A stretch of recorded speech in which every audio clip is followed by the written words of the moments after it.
let's see. Make sure everything's working here.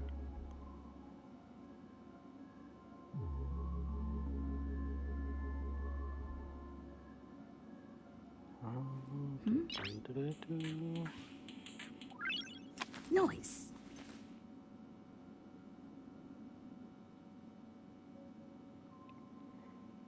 1 second. Let's make sure everything's working here, I guess.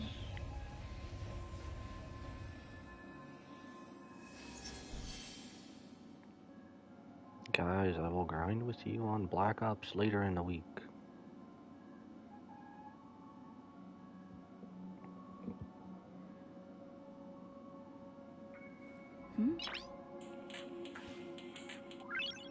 Noise.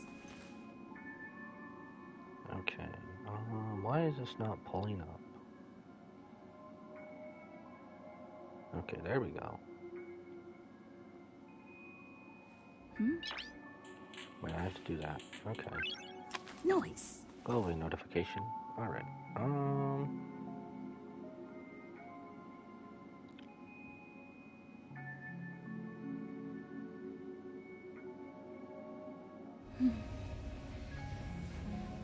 Let me pull this up real quick.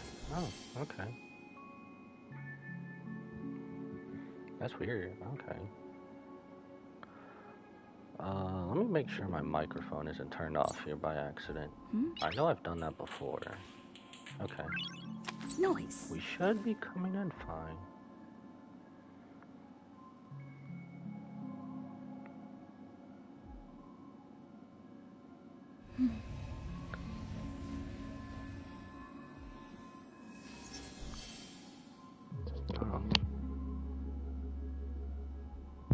Excuse me. Trying to clear my throat.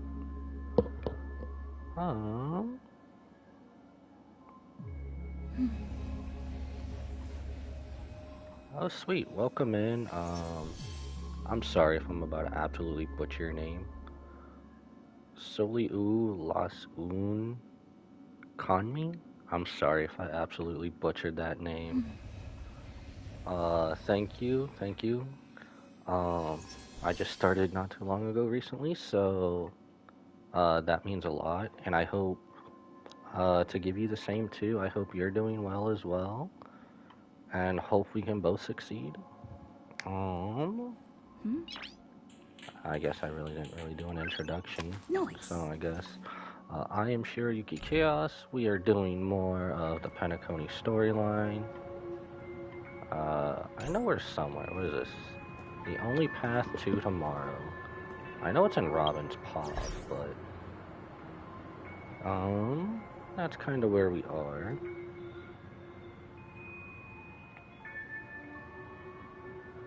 Let me see.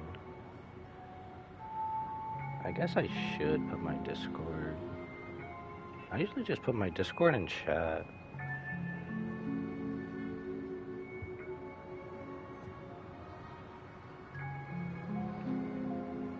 Because honestly, excuse me, I usually just put my Discord in chat because I forget to add it as like a description. So we're just gonna do that. I will add you if Discord allows it. Discord. There we go.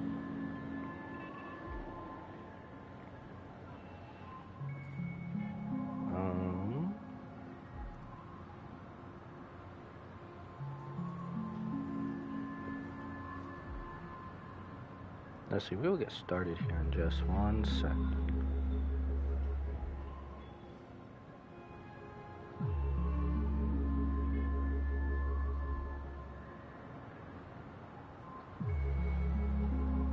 See if that works.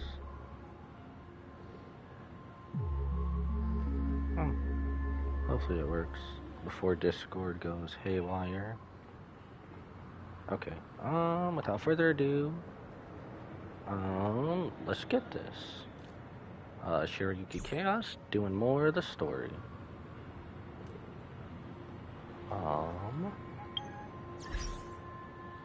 Shoot.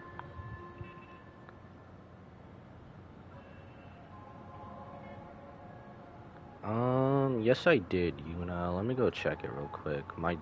I just got a new phone, so I do have Discord switched over, so let me go check.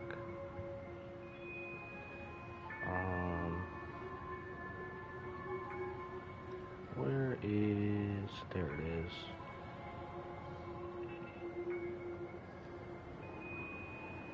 Oh. I don't want to do that. Okay, there we go.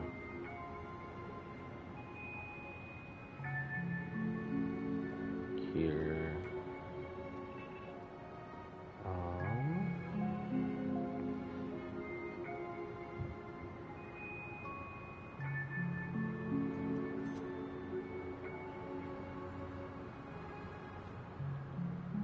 Let's see. Yuna, I will text you on Discord real quick.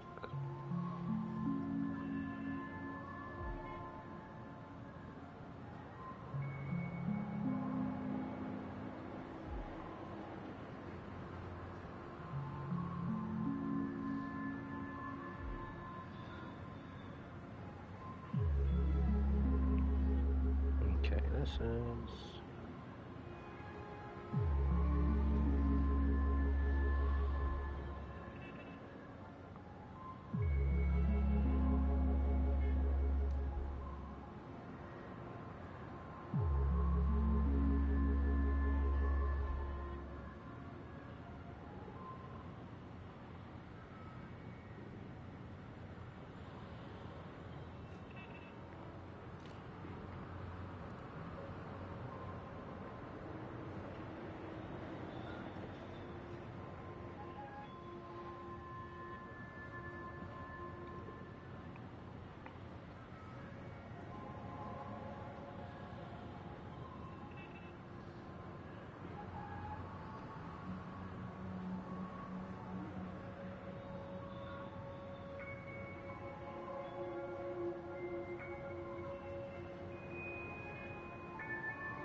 Okay. I guess we continue this real quick, and then I will text you also at the same time. Oh, Mr. Sunday. Hey there! Okay, see the moon in the sky? It's about the size of the cap on my Soul Glad bottle. If I just reached out my hand, I could grab the moon, couldn't I? The moon? You mean the Grand Theater?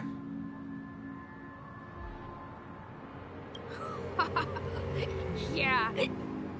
Look at me. I've been away from home for too long. I must be missing that moon. But it's no big deal. The Grand Theater here looks much better than the moon back home. It's just magnificent. They told me not to sell everything I had just to come to Penacony. How short-sighted. Selling everything you had? Why would you go to such lengths? Why? Can't you see? Life back home is miserable. It's not really living at all. It's better to be here at Penacony. No pain, no worries about tomorrow, just sweet dreams. You can do whatever you want. That's what I call living. Yeah, now this is the life. You know, I like this dude's enthusiasm. Is this truly living? I mean, it might not be truly living, but at least he's free. And living the life he wants. What did you say, young lady? I didn't quite catch that. Oh, it's nothing, sir. You see, the traffic on Glock's Avenue can be dangerous. How about I ask a bloodhound family member to escort you to Ideen Park over there, so you can continue enjoying your sweet dream? Oh, yeah, that's a great idea. Totally a lifesaver. See you around, Mr. Sunday, and it was nice chatting with you. But why do they live like this? The man we ran into, he doesn't seem happy at all. Even though sweet dreams are nice, they're just illusions. But for him, they're the only way to survive, even if it means giving up on reality. That's not really living at all. I suppose you have a point. But, in my opinion, that's how most people live their lives. Why do you say that? You think that man is not actually living, but that's not quite accurate. Even without Penacony, people create their own illusions called self-value. People believe they have a predetermined value to fulfill. Gaining value means gaining power, and those deemed worthless are seen as the weak. However, value doesn't come out of thin air, and there's a limit to it.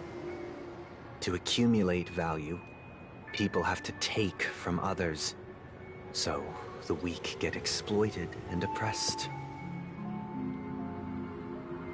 Are you suggesting that this is not how things should be? Exactly. But, ironically, people don't think there's anything wrong with it, because they uphold the illusory notion of self-value, and even the weak believe in it. I mean, don't let anyone push you down. Know your worth. The survival of the fittest. That's where all the tragedies in the world come from.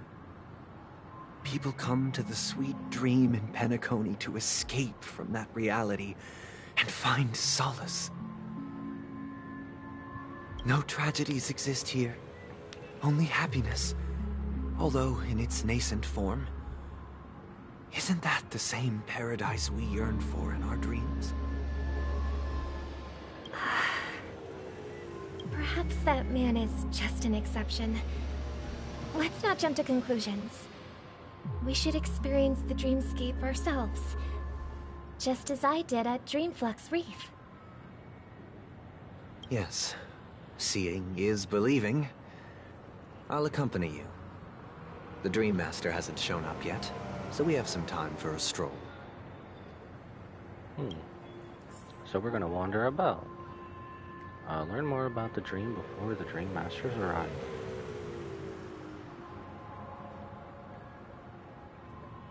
Where are we going? This way? Oh, we're gonna cross the road.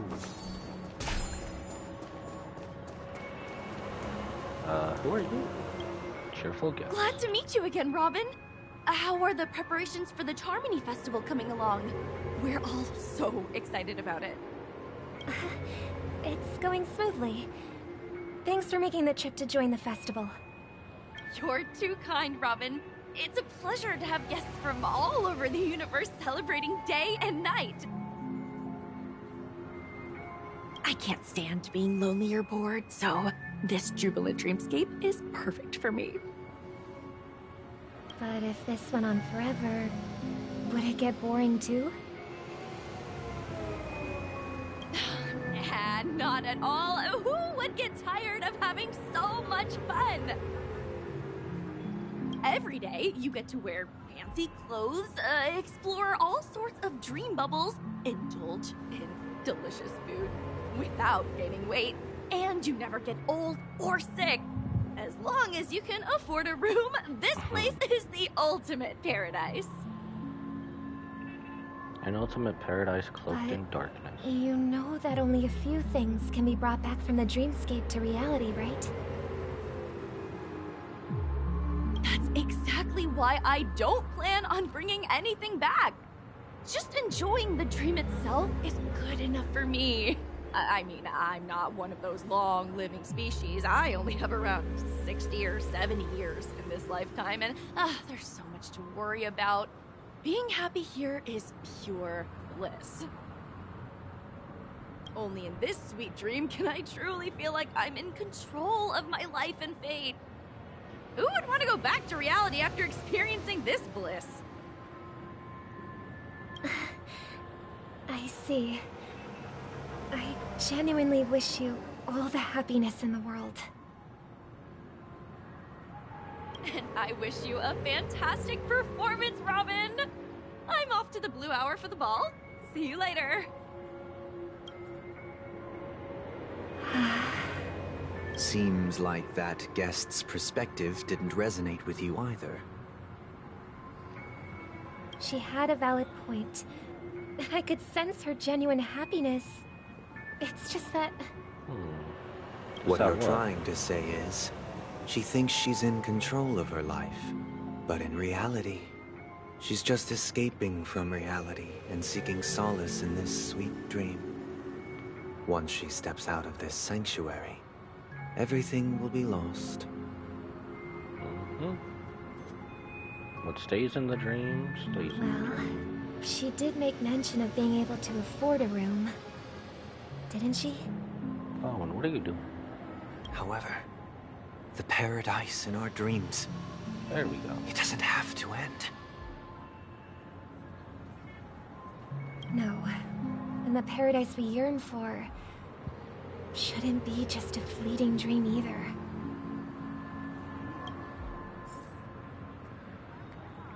Continue to learn more about the dream before the Dream Master's arrival. So, more NPC talking. Okay.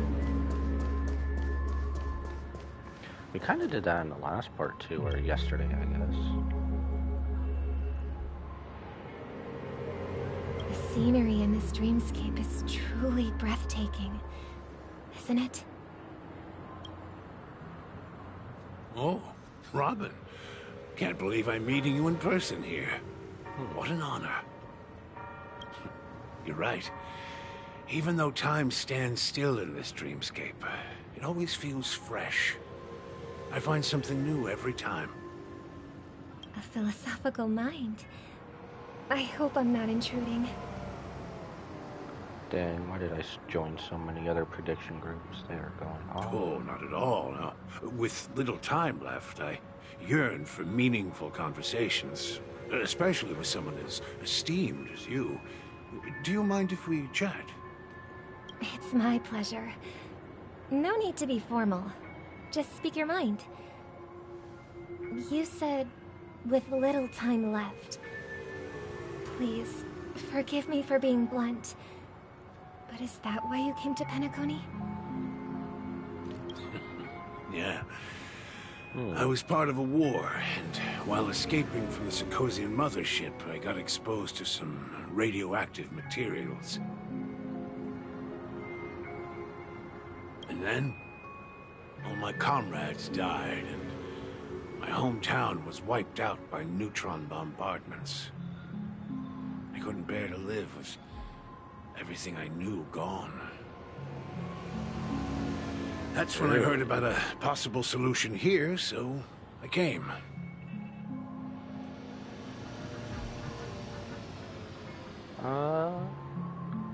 Welcome in, Christiana. Welcome in, welcome in. How Hope heart-wrenching. you're having a good day. Hope you're doing well. I hope the family has been able to help you. They have, and I'm truly grateful for that. They provided me with a comfortable room, the most advanced life support devices in the cosmos, and a stellar team of caregivers. My physical body is now in the dream pool, sustained by life support. The me you see here is whole, rational, and no different from any other person. But I can't say the same for the me in the hotel room. My true appearance. Yeah. I hope you never have to witness it, Robin. So, you'll be living forever in this dreamscape, right? Excuse me. Do I stream on a regular basis? Just being able to I am live at trying all to. is good enough for me. So, Whether it's in this dreamscape or not, right well, now, at least, I don't really have much say in the matter. it's kind of like the late evening to like nighttime is when I stream. Unless it's like my day off from work, then I try to stream all day just to get myself out there a bit more. My world has been torn apart, and my life could end any second. So, even if this whole place is an illusion, it's still my paradise, and I'll treasure every moment I spend here. This is kind of like my first actual first actual try at a streaming schedule for a week, at least a regular week. It's kind of like a quick go at it, so I'm hoping this Now I works. envy those everlasting things. At least Romance it's, story. I want to at least try to do a few hours of It's so streaming every tragic. day at least, so. Fortunately, this sweet dream gives him joyful memories to hold on to for the rest of his life. That's precisely why this sweet dream in Penacony exists. However, even this sweet dream has its limitations.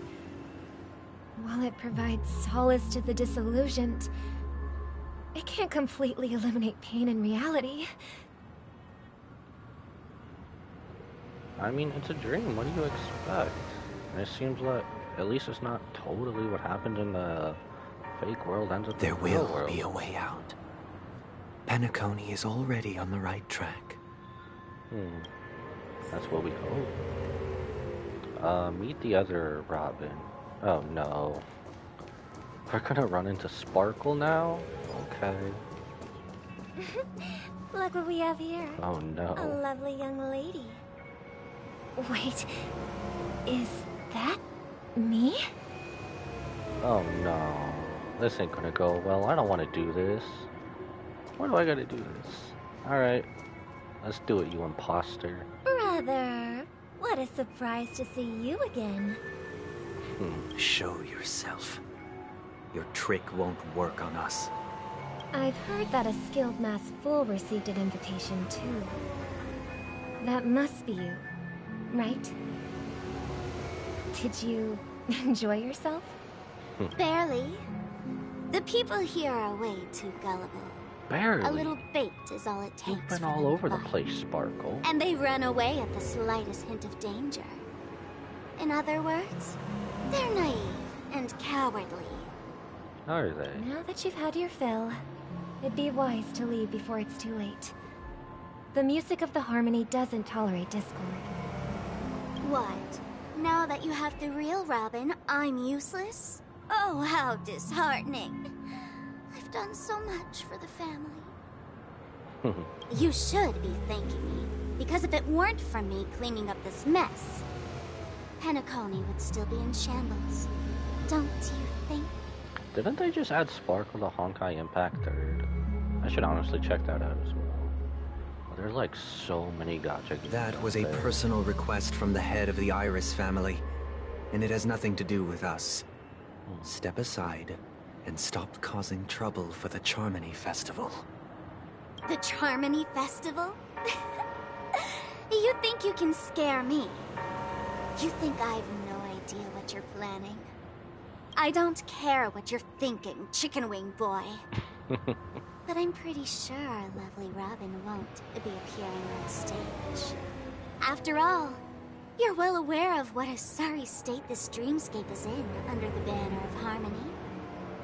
You know, on another side note, Chicken Wing Boy reminds me so much of the giant mega chicken from Yu-Gi-Oh!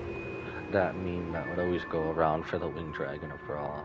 Every single time. Penacony, the land of the dreams. Is this truly the paradise you desire? Stop it. What's the rush, chicken wing boy? Did I get to you? Man. Our paradise is none of your concern, masked fool. Leave now, or the family won't tolerate you anymore. All right. I'll go. But Robin, I suggest you seriously consider this. Do you really believe those living in dreams can escape pain and find true happiness? I'd say no. Well, I've done my part. And now I'm simply waiting for the fireworks to begin. Here, the last 2 gifts for both of you. And don't lose them. If by some unfortunate chance the Charmony Festival starts against all odds, remember to use them during the show. What, 2 more buttons? And it'll be thrilling. Bang! I heard a raven cawing in the distance. It seems the Dream Master will arrive soon. What are they going to do with these buttons? Is this just like a huge bang that's about to go off? Meet the Dream Master.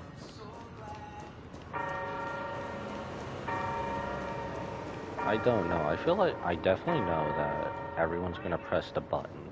And then that's when we're going to get to the next big part of the Let's story. wait here for the Dream Master to arrive. Standing out in the open? Y'all really can't do anything better than Okay. that? By the way, brother, I heard you no longer have a sweet tooth. Back when we were kids, you used to steal my desserts. Seems like a lot has changed during my absence. What exactly happened? He changed Well, a lot. Someone has to stay awake even in this sweet dream. But that someone doesn't have to be you, or anyone in particular. You're carrying too much on your shoulders, brother. The paradise in our dreams. It shouldn't be like this. It should be something Penacony better. is nothing more than a dream. It can't erase the worries and pain of reality, or bring true happiness. It only offers an escape from reality. Nothing more. I mean, that's basically what Remember it the is. old man we met earlier? Without this dream, he might have completely lost himself. That might be true, but even without Penacony, he could have chosen another path. As far as I know, the Intelligentsia Guild has been promoting their rehabilitation techniques for a long time now. I mean, but the old man might not have had any family or anything else anywhere. That path may have been more ordinary and challenging, but now he's in a comatose state. And the sweet dream has become sort of end-of-life care. His fate is sealed. I mean, if you were told you were gonna die soon, wouldn't you do the same? Is Penacony granting these people a future? Or is it taking it away from them?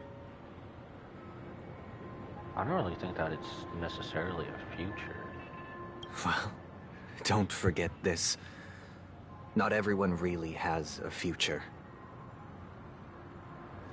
I mean, Penacony offers something like a business or a job. Not really something you can dive into. The future the for rest of your humanity life. is like the sky for birds. People mistakenly believe that flight is inherent to birds because they've never witnessed those birds crashing to their death. Do you remember how we took in that little Charmony dove when we were young? Yeah. We took care of it. Provided food and water, groomed its feathers. And later, when I decided to leave Penacony, I opened the cage and set it free. Did he fly away?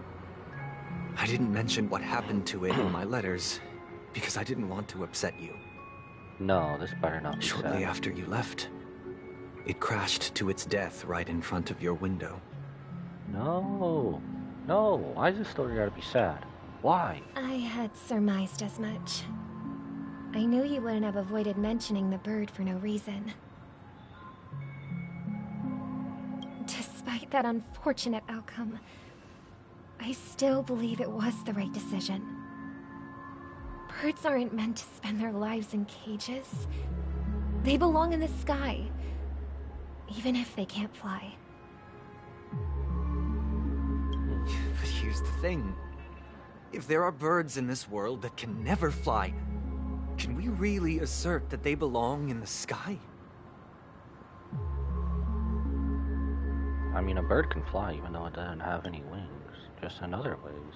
Are you implying that the same goes for humans too? Let's take the Astral Express as an example. The Nameless made tremendous efforts to bridge worlds, gaining fame across the universe.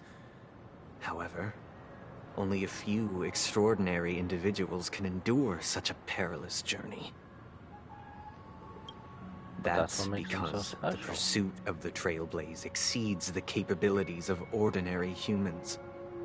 Otherwise, why would this path be filled with broken rails, an abandoned express, and even a fallen Eon? That's just sophistry. If that were true, then only the powerful would have the right to determine the future. Unfortunately, that's exactly what happens. Another name for the future is self-value.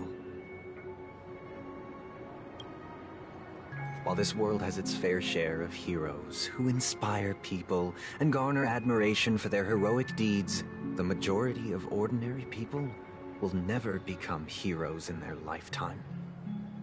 Some are born weak and vulnerable. Some find themselves trapped in unfortunate circumstances. Some fall victim to malice and cowardice. When it comes to survival, everyone is equal. And the weak can only watch as their value gets constantly diminished by external forces. But that's only in certain circumstances. That's why we should care for the weak and support them as if their suffering were our own. That's what the Odes of Harmony have always taught us. While the Harmony holds noble aspirations, the strong will always be strong, and the weak will always be weak. Even in this carefree dream. Human nature contains greatness, but it also harbors inherent weaknesses that can't be eradicated. In the end, if people can't even secure their own survival, they won't care about the illusory future of equality.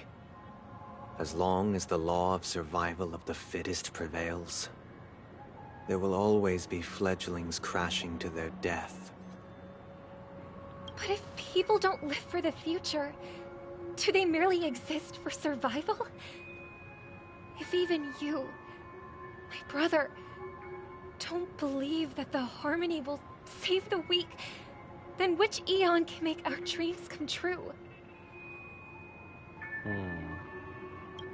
That changes everything. People often forget that when the first bird took flight, the entire world envisioned a future where no more fledglings would ever crash to their death. If you don't crash and burn, how will you ever learn it, then? Are you reading, sister? What are you reading? Mr. Gopherwood gave me a picture book. It's about the story of the harmonic strings. If I could become a chord master, I'd like to summon Dominicus, the harmonious choir. I want to sing with everyone and spread our wishes so that all can feel happiness and joy. I see. Then I would summon the harmonious choir too. Their story's a little bit more like the one of Icarus. Have a wish of your own, brother? Of course I do.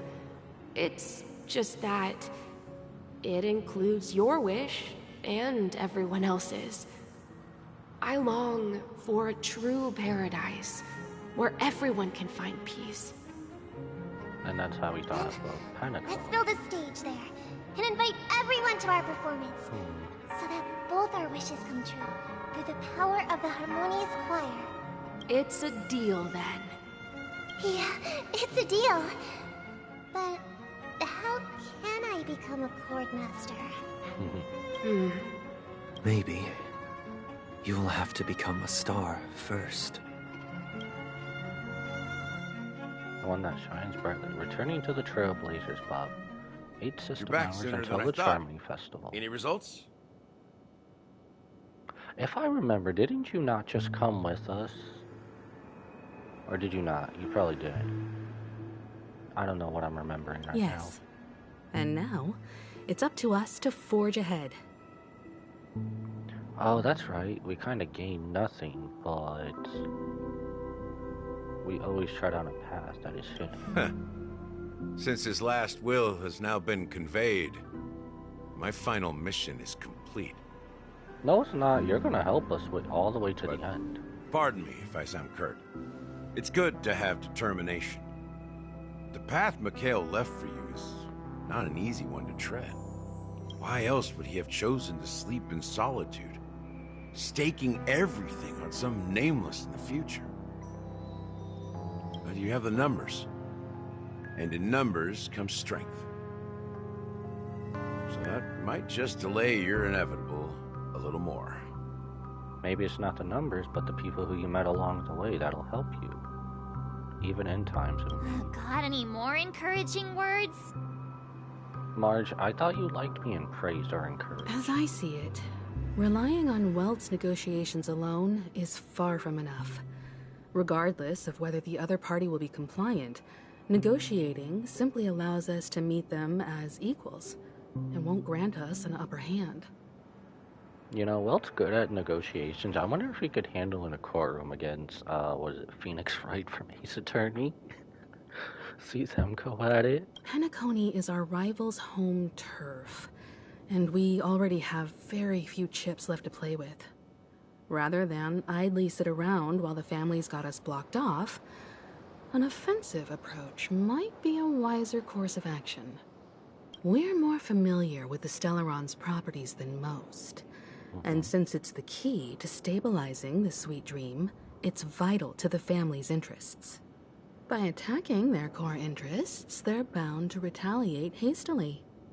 And as the saying goes, haste makes waste. That's right. As long as we pose a threat to the Stellaron, either with words or otherwise, we have a chance at gaining the upper hand. I'm so happy Firefly's But back the problem with us. is, on the eve of the Charmony Festival opening, how exactly are we going to get close to the theater? Family security will be airtight, and if we brute force it, even if we succeed, it's too risky. Sounds like a heist. So, no one's gonna say anything? Then I'll raise my hand. I know the answer to this question. Do you? Let's hear it. What's that supposed to mean? You'd better believe it. So, I heard that before the Charmony Festival begins, there'll be a pageant to kick off the festival. It's called the Soulglad TM Festivity Auditions, or something, and it's going to be held in the moment of Scorch Sand. As long as we clinch the top spot, we'll be able to attain the title of Festive Superstar, and be able to personally bask in the graces of Miss Robin. Not that that's important. What's crucial is that we can enter the Grand Theater before the audience arrives. So are we going to be making an impromptu pop group? So, how do we go about participating in these festivity auditions? We're definitely making an idol group. Impromptu idol group. I've already procured special invite tickets from Miss Robin's fan club. You know, she was here before us. I kind of figured you would have just got it from her herself. To tell you the truth, that makes sense. I had been preparing to join the auditions all along. But now it looks like even if I scrape through, I probably still won't have the chance to shake Miss Robin's hand. So they're still running this thing, huh? It was originally just a publicity stunt, set up by Mikhail to drum up attention.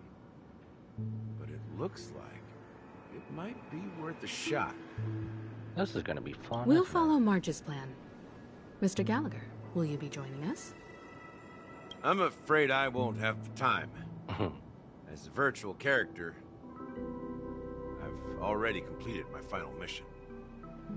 Whether Penacony can awaken from this dream is all down to you. Damn. Should we ever cross paths again, I'd love for you to visit the Express. This was like a farewell with Gallagher. All right. I'll have to add to that data bank of yours you've got on the Express. And Miss Firefly, we thank you for all your support. We're faced with a formidable enemy. As long as the Astral Express and Stellaron Hunter's objectives are aligned, we're willing to cooperate with you. Yes, so Firefly is basically our friend. We've already come this far together. I'd like to join you for the rest of your journey on Penacony. Let's go! I'm pleased that we can finally fight shoulder to shoulder. I couldn't ask for a better ending. Yes, we get the girl. This is also the spirit of the Trailblaze. Now, everyone, let's prepare to move out. The Swarm Disaster. Ladies and gentlemen, welcome to Scorched Sand Hall.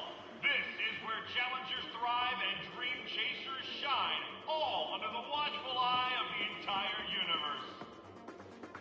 I know it's an audition broadcast, but why did that sound more like a tournament? If you have ambition, dream, and the drive, dear friend, the next superstar of Penacony's Charmony Festival could be you. We definitely did create an impromptu idol group. didn't we? Wow, they've really outdone themselves! Oh, I'm starting to get excited! Yo, this beat's fire. Behold, here comes This music's going in. time and full of steel. Are you aspiring to be the superstars of the festival? Is he talking about us? Yes, you. There's no doubt about it. I see you have all the potential of a superstar in you. March, I thought this was all a part of your plan. What are you hoping to get out of all this? A handshake with Robin. Nothing more, nothing less. As the last group of contestants, how confident are you in overcoming all of the challenges? Would you be open to a brief exclusive interview with us? It'll be quick. Your journey is long and fraught with peril, yet under a sky blanketed by banners, you vie for the crown. The Yep. sword and rose! Protect the beauty! The beauty, the beauty! Magnificent and majestic! A knight's head is hard as steel. Brother Lance's focus is stubborn as a heel. We don't all have to be winners. But if we don't have fun, we'd all be sinners. People are pouring in. Kinda feels like all sorts of baddies are showing up. Let's get in there quickly and enter the competition. I mean, competition, everyone. Ladies and gentlemen, please make way. Make way. Coming towards us now is one of Penacony's top 10 wealthiest tycoons and the soul-glad business empire's founder, Mr. Dean. Allow me to introduce myself. I'm the director of Soulglad's factory, Ideen Leader.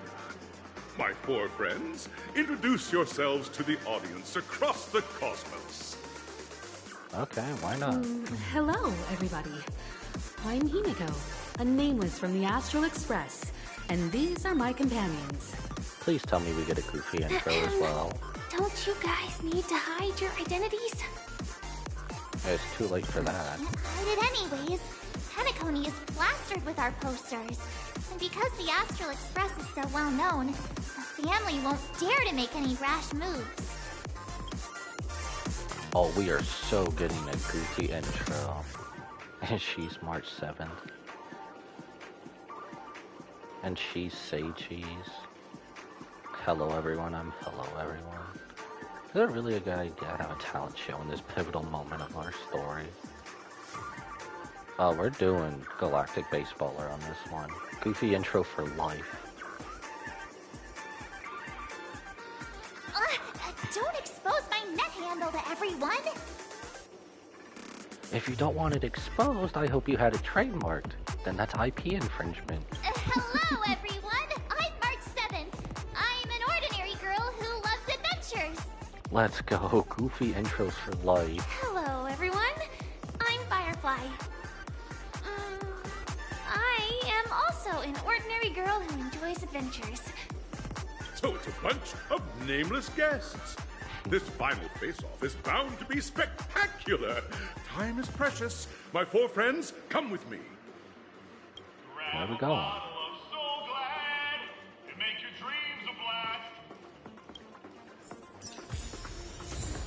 Item obtained.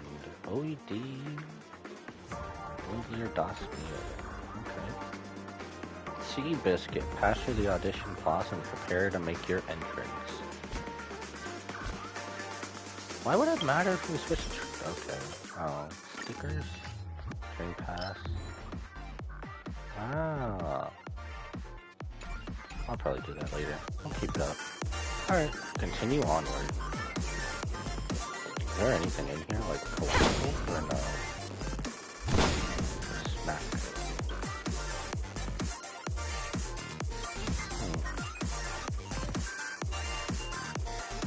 Ah, okay. Collect. Festival starting. Is there anything around here, or no? It's just kind of like a behind-the-scenes thing, okay. Alright. This place is buzzing. That's right. This venue is a miniature representation of that time known as the era filled with boundless possibilities. Alright, what's behind door number 1? Oh. Even a bird's in here? A little origami bird. Hello, welcome to the origami bird flying race. May you attain the best results. Let's take a look at your wings. Oh, you must be here to spectate the races. But even if you're not participating, you mustn't slack off on your training, or you'll be punished around by boss stone. Oh, there's another birdie that needs some guidance over there. See you later, my wingless friend. Okay, peace. Peace, bro.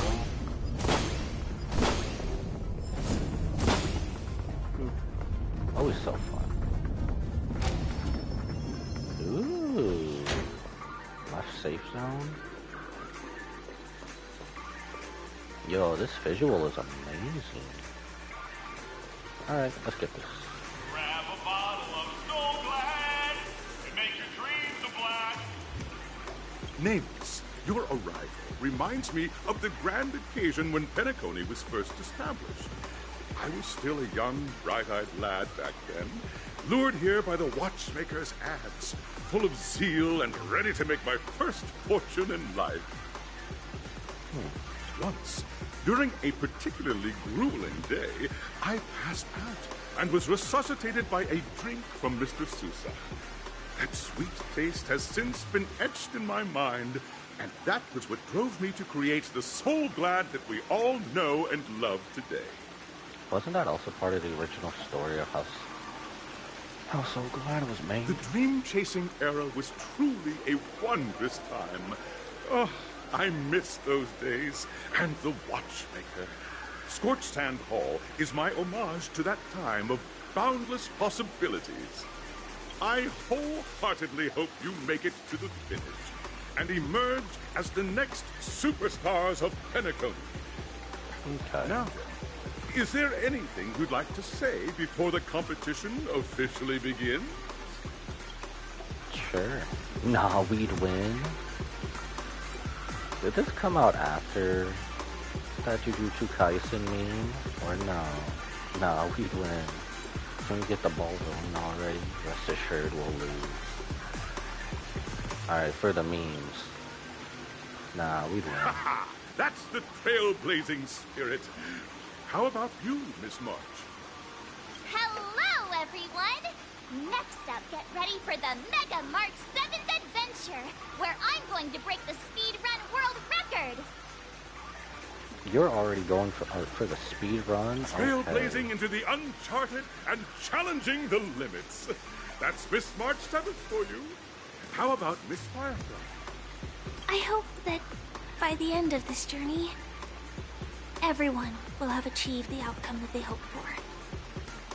Ah, a wonderful wish! Miss Himeno, what are you expecting from your team?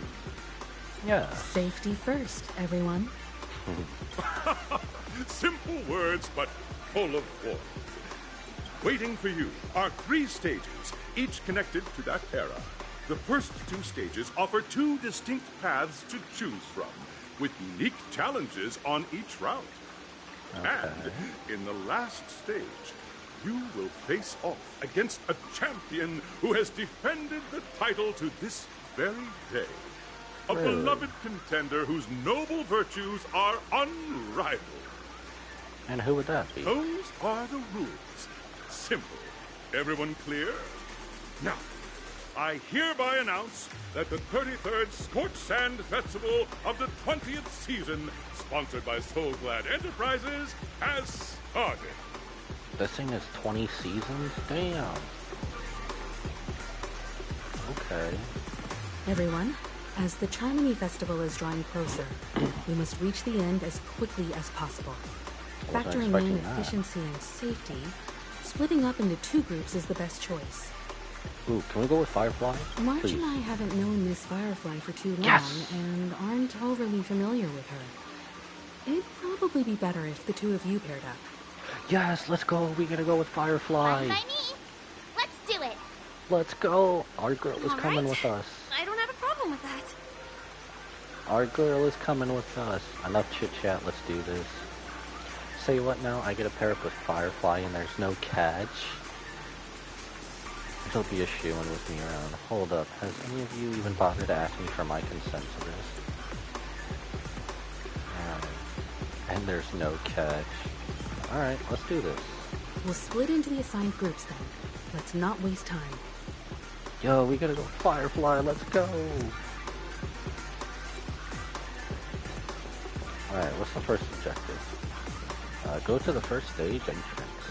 Alright, what are we doing here? Welcome to the first stage of Soul Glad Enterprises' 33rd Scorched Sand Festival of the 20th season, Dream Play Fantasia. In this stage, you can choose between 2 challenges, the School of Acting or School of Action. School of Acting or School of Action? In the School of Acting challenge, you have to complete 3 performances from 3 scripts and move the panel judges. In the School of Action challenge, you have to defeat 3 groups of enemies convincingly and reach the end. Okay. Now, make your choice.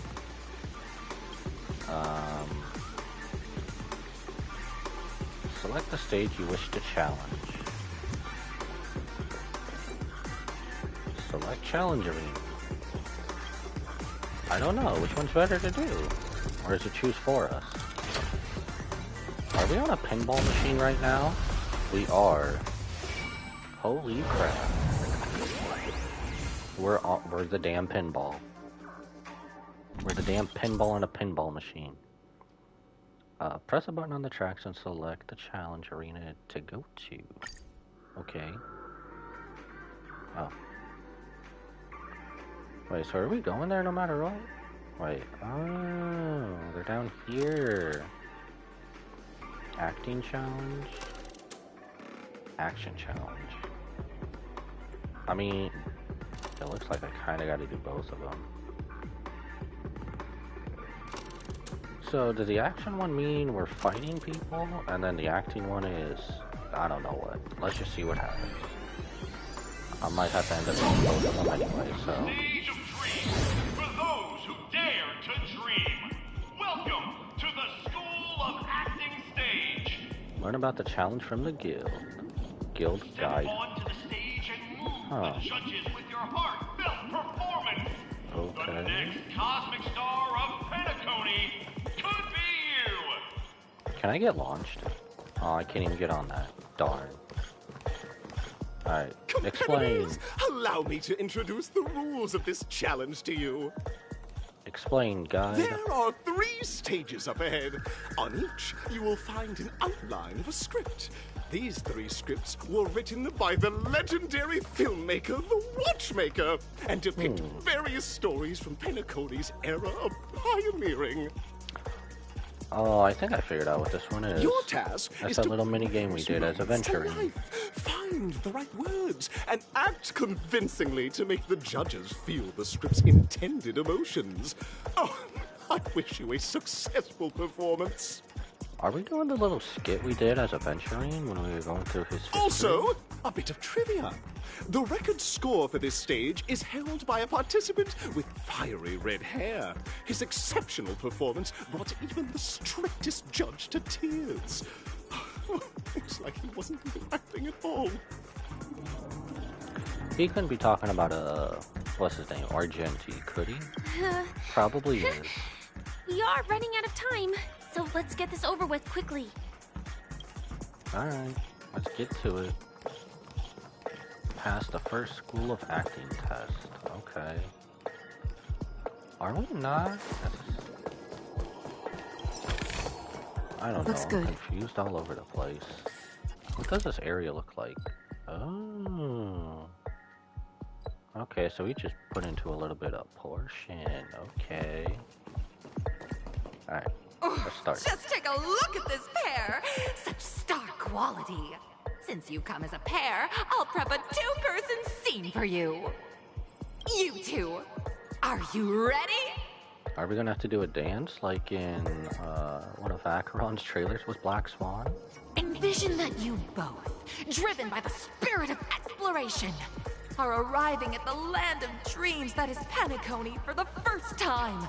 But instead of lush lands, you find yourselves amidst swirling sands and desolation, far from the paradise the Watchmaker described.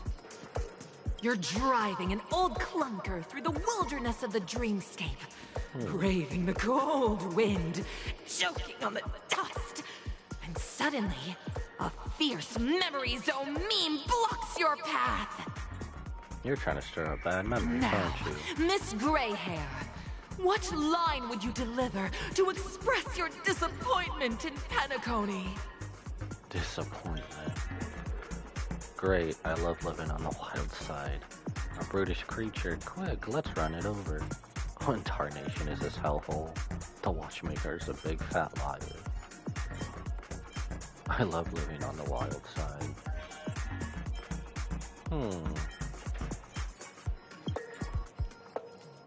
No, that's not right. You're trying to express disappointment. Why do you sound so chipper? What do you mean, why? Of course we would.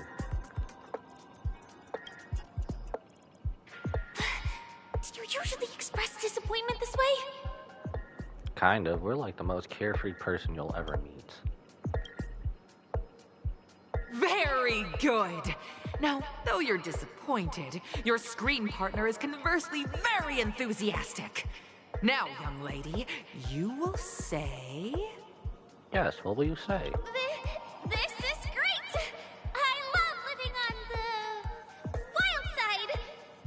Why did you just say what I just was trying to say? Very good, very intense. And then we cut to the story's next scene. You find a job mending the rails, but the days are long and your endurance can't keep up, and you finally collapse in the endless expanse of desert. Suddenly, sweet rain falls from the sky, wetting your lips and rousing your spirits.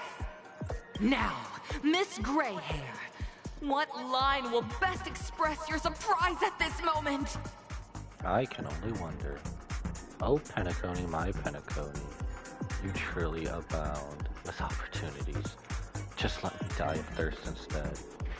Perhaps we were never meant to succeed. Best expresses our surprise. Maybe this? We're already at the next scene! You need to convey surprise now, not disappointment! So it would be this. But at this moment, your partner yet gazes into the sky, both her eyes closed. The raindrops fall, blurring her vision, and she tragically says... Perhaps we were never meant to succeed. Right? So what you're saying is I've been saying Firefly's line. Fantastic! both of you have an incredibly solid foundation in dialogue delivery. However, minds aren't everything in a performance. Please continue this story on the second stage. Up next, you'll be challenged with a body language test. I hope these tests won't take too long. Why are you rushing us? We're having a bit of fun, Firefly.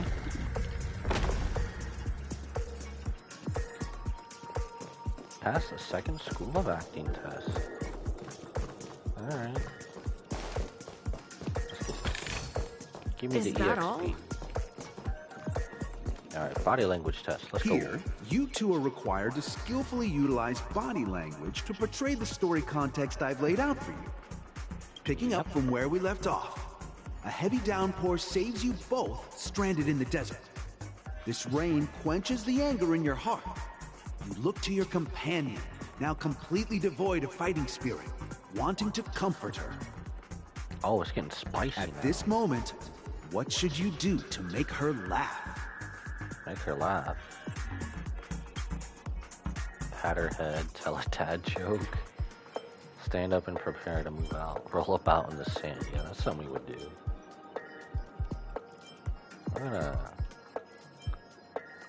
I feel like tell a dad joke is the right one, but...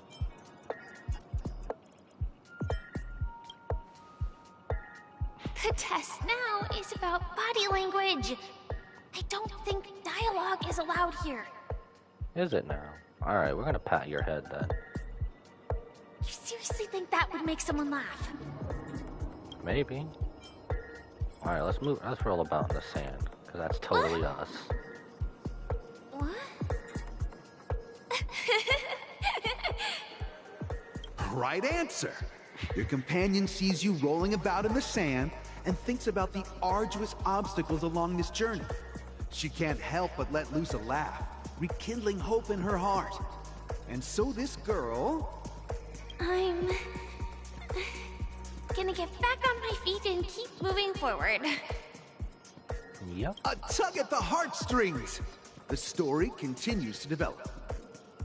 The heavy rain leads you both to sense a business opportunity. So you start venturing into the umbrella industry. But just as the business begins to pick up, competitors start flooding the market with low-priced goods, squeezing your market share. I don't think being involved with Umbrella Corporation is any good at all. Haven't you seen Resident Evil and what happened? I don't think that's a good thing at all. You have no choice. The goods you stockpiled at high prices have to be sold at a loss. This is a pretty self-destructive move, which drives your business to the brink of bankruptcy. At this moment, what would you, who refuses to admit defeat, decide to do? Leaves dejectedly. Get on my knees and grovel. Stand up and smack the table. On the brink of bankruptcy. Yeah, we ain't getting on our knees and grovel. Can we leave? You turn around, leaving resolutely, muttering under your breath. The hero's quest started with a bang. For this dream, I've toiled and sang. If the dreamer pays me in pang, then I, the woman, will join the annihilation gang. Giving up! Come back here! It's better than groveling on my feet. Alright, for shits and giggles, we're doing stand up and smack the table. You slam the table and rise up. They think he'll back down. Impossible. Dream chasers can be knocked down, but never knocked out. Fantastic! Oh, that but was it's okay. a pity. Your friend does not agree. Seeing that you're up to your eyeballs in debt, she sees nothing but despair in her future. And then... True despair. I leave Penacony in utter disappointment. Is that okay? Of course! Absolutely! I was this close to tears! Both of you possess exceptional acting talent! However, the true test is yet to come. You're about to encounter the harshest judge this show has ever seen. You'll need to rely on perfect performances if you want to win them over. And who would that be? most strict judge. Who would that be then? Pass the third School of Acting test. I can't actually see from this distance. Oh. I gotta go around to go up there. Oh well. We'll get it later. Who are you? Welcome to the final stage. Oh, you're just a strict random judge. All Okay. the scenarios that you previously encountered were all from the film Once Upon a Time in Dreams. Two companions arrive on Penacony with nothing but a dream. Their desire for achievement is met with continuous setbacks. Ultimately, one continues on, despite spiraling into debt, while the other concedes defeat and leaves. Many years later, their paths cross once more in the thriving Penacony. Yet, they refuse to acknowledge each other because... I became a Beisha, but she ended up destitute. I fell into poverty while she's leading a normal life. I'm leading a normal life, but she ended up destitute.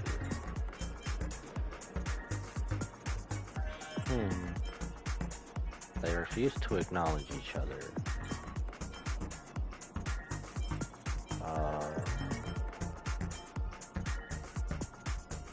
Maybe this one? Against the backdrop of a revitalized Penacony, the joy of reunion mixes with the sorrow of past separation, the awkwardness of being strangers, and the shyness of a long-awaited encounter, all converging at this very moment. Give it a shot. Try and convey this bittersweet scene to me. Bring it to life with precise and emotive acting. Okay. Is this ever going to end? I know!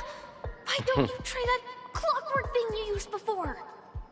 Yes, more clockwork. Oh, we're actually gonna get to use it, alright.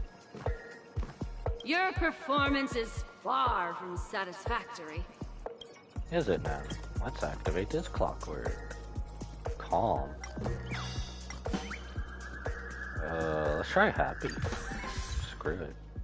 I know your thoughts. Strict judge's emotion has been turned to happy. I never imagined that such a sad scene could be portrayed by you two in such a joyful and heartwarming way. Two people sharing a long, cherished friendship, as if time and status meant nothing to them. Huh?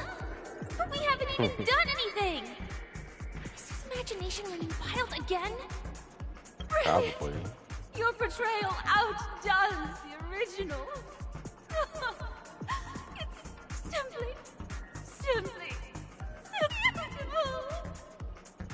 beautiful. We have passed the test. We ought to hurry up. Stellaron is at stake. Alright.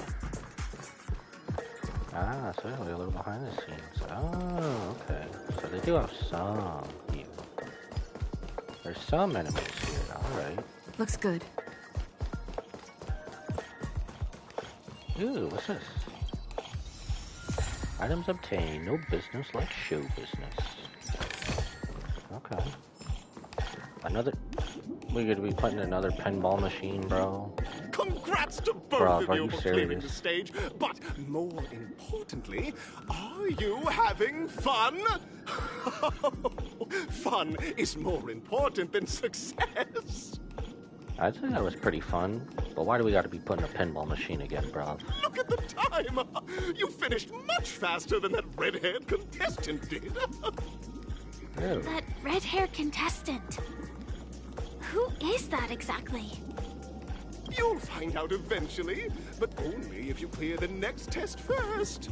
Welcome to the second stage of the 33rd Scorched Sand Festival in the 20th season, sponsored by Soul Glad Enterprises. Gunfire time! That has to be Aventurine, not Aventurine, Argenti, if You I'm not have the mistaken. option to choose The other red gunfire and undergo Brother Hanu's trial, or time, where you'll face Clucky's trial. Gunfire or time? Now, make your choice.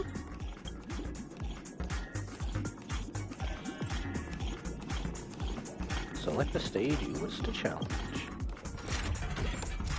Back in the damn pinball machine. Be honest, if we had that in real life, would that actually hurt? I imagine they would have to make it not be able to hurt if we were to have one of those in real life.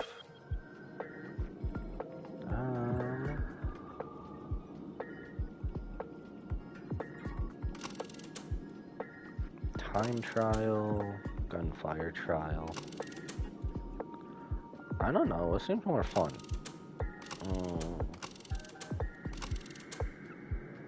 No idea. Screw it, let's do Clocky.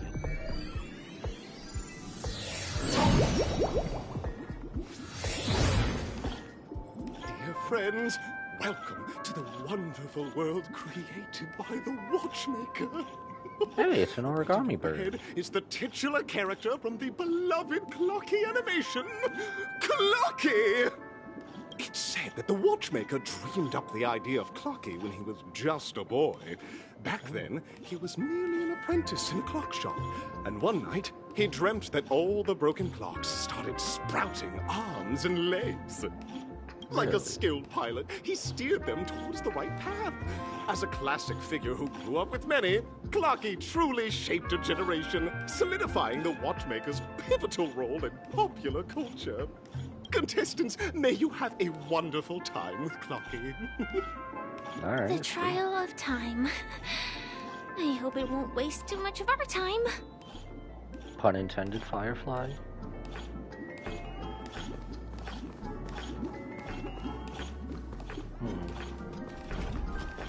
Oh. Wheel?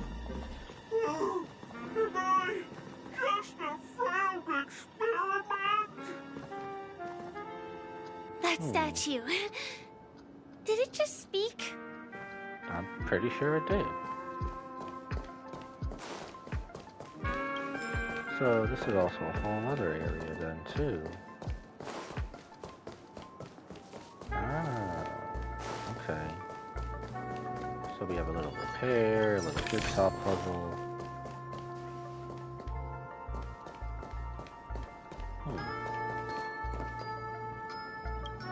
How am I supposed to yank this? Looks like this birdie has given you a hard one to solve. It'll take a mean feat to bring it down a peg with its overwhelming size and at such a daunting height. Try the jigsaw puzzle. Oh, we're supposed to do the jigsaw puzzle, eh? Alright. Impromptu side mission, jigsaw time. Just as long as these things don't go flying anywhere, I think we should be good. Honestly, these are really fun. These little jigsaw puzzles.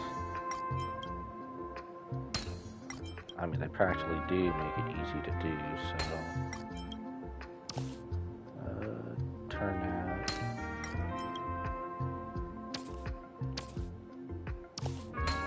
And boom. So that's how it works.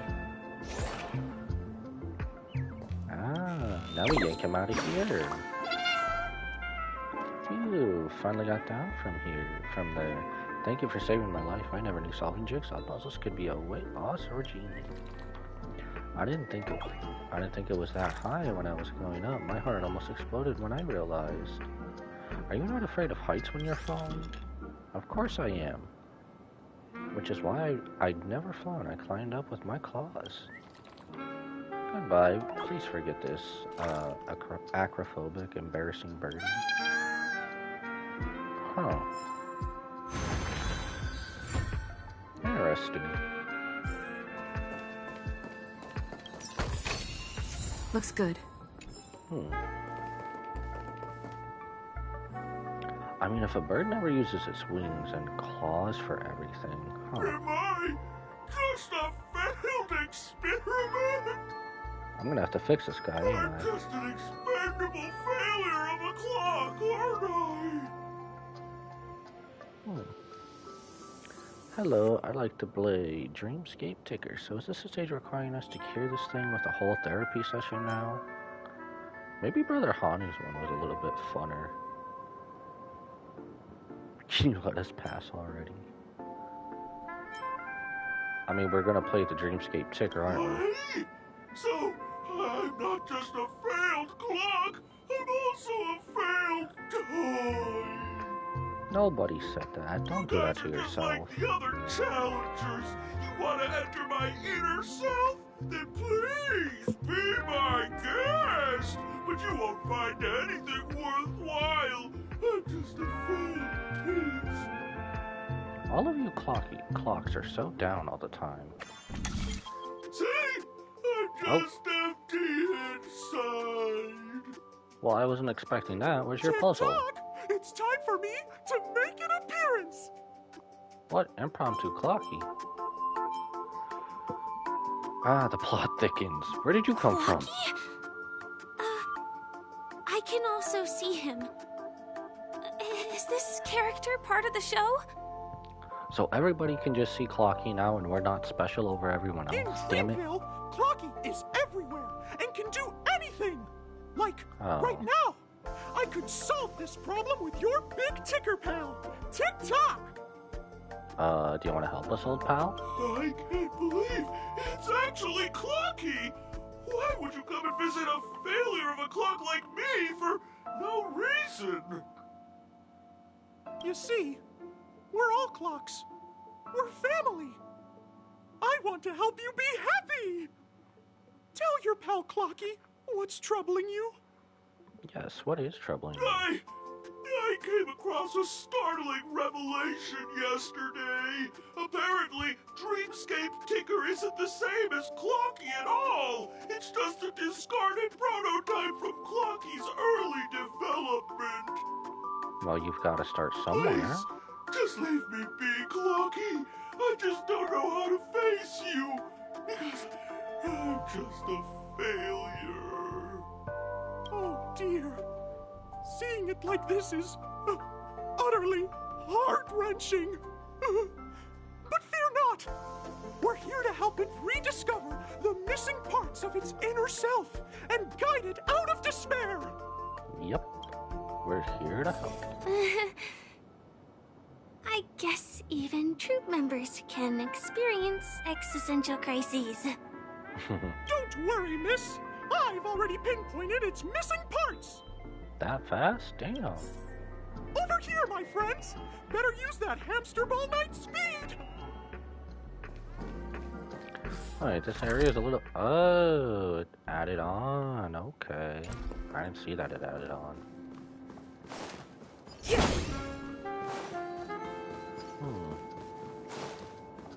There's an over here section too. Oh, well, obviously that's the way out. Formidable foe. Oh. I guess we'll do this just to put it on the map. Even though it's just a giant pinball machine.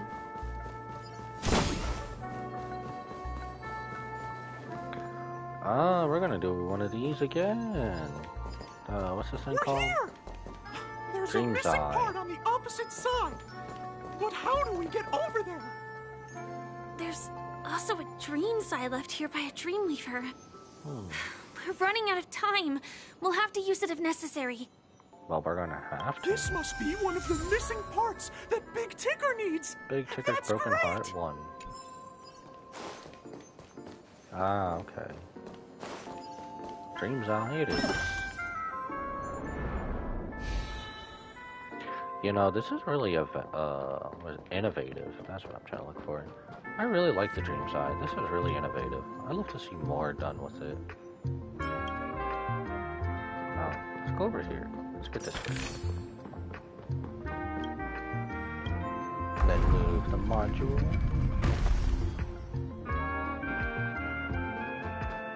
Kinda just makes it look like a top-down RPG, to be honest. Oh, then we just move it back. I guess we'll do that just in case. So... Not sure if we'll really need it.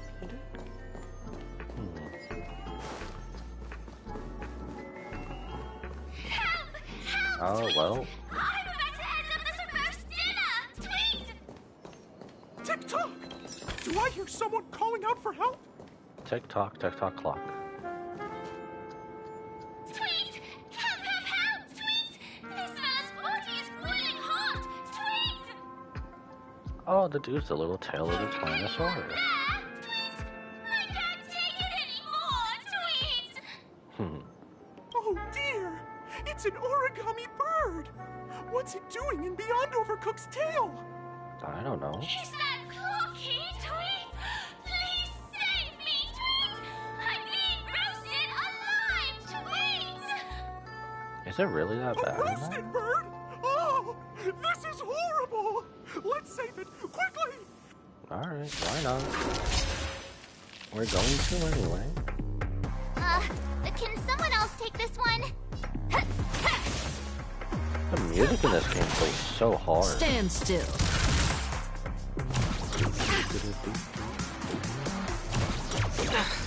Music in this game goes so Show me hard. what you can do. Back down. Never hesitate. Too slow.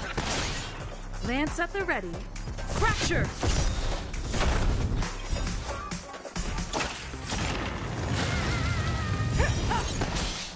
I venture forth to hunt.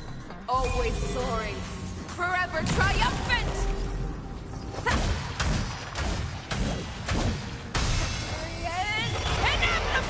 I still think they should have had the music overlap Fei Xiao's ultimate, to be honest.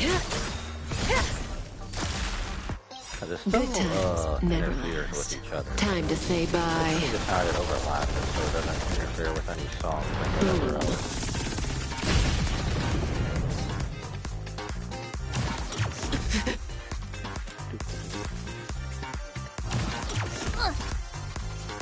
You'll make for good practice. Relax. No. Have your fangs fearless. Unstoppable! I'd probably could use that on someone else, but oh well.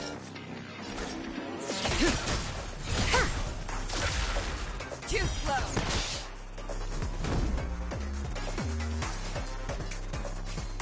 To the finish.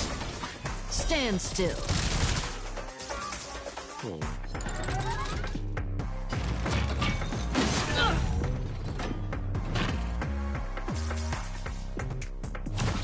Not a scratch. Reminds me of the gumball machine I have. Back down. Never hesitate. That won't do.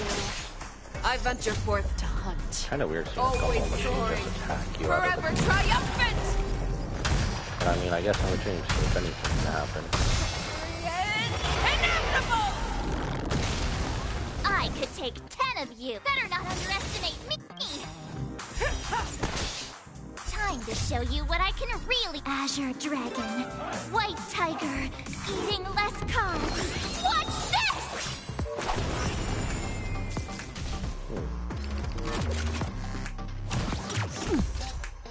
Pinball machine.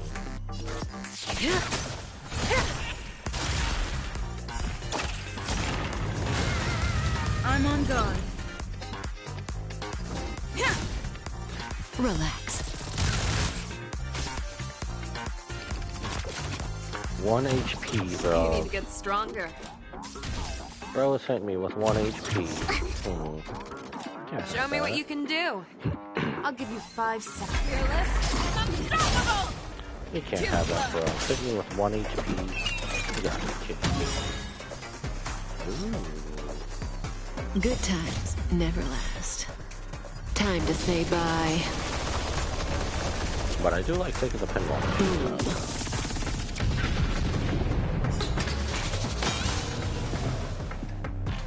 That won't do.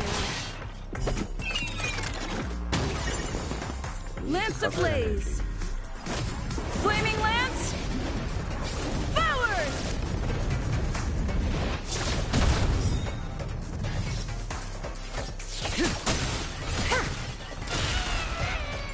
Battle over. Reach the end of the story in your own way. Let's yank this little fella. Thank you guys. Tweet. I feel I'm about 70% cooked. Tweet. Do you, or did you just get your tan on? Thank But why did you burrow yourself into that fella's tail? Yes, tell Clocky why. Because that fella stole one of Mr. Big Tinder's paws. I wanted to help retrieve it, but I accidentally got myself stuck in the oven. Tweet! Go ahead and get it, but be careful. It's hot. Sweet. Why are you acting as if we were gonna do that? Belonging to the Sweet Dreams troupe? Number 2. This is just too surreal. Onward, Sir Honkers. We gotta go back, that's right. I forgot, we were in the whole Dream's Eye.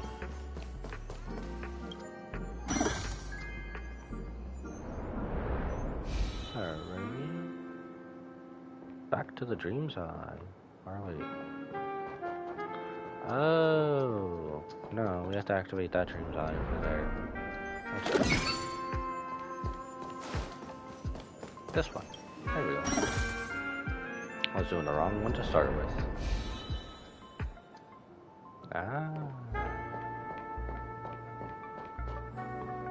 But there's no end. Rotate.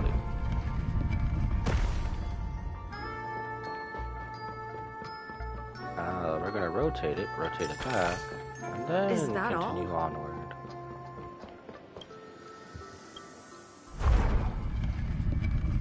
See me going round and round.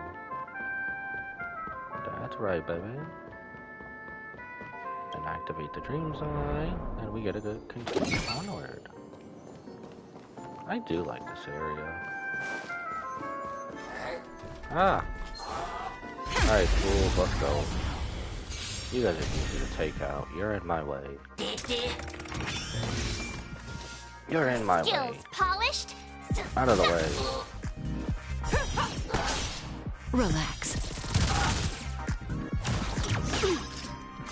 Ouch, being hit by a pinball machine. Pinball machine. Gumball machine. Back down. Never hesitate.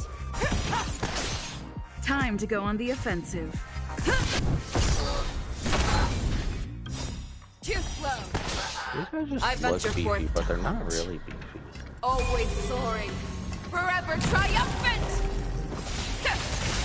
Victory is inevitable.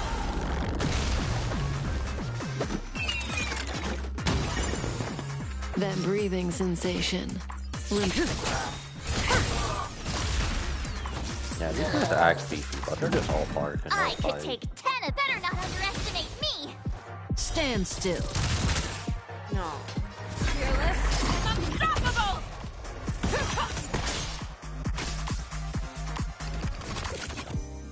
1 HP, bruv. Again.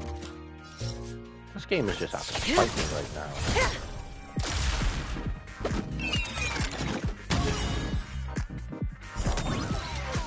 Oh, battle 2.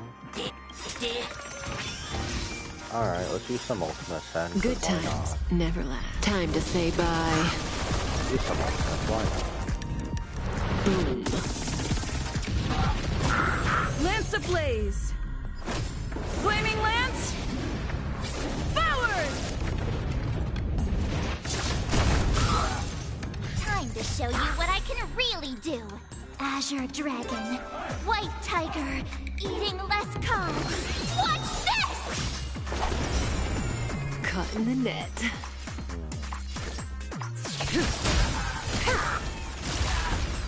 You're falling apart. I venture forth to hunt. You can have one of your ultimates too, why not? Always I'll soaring. take you out. Forever triumphant.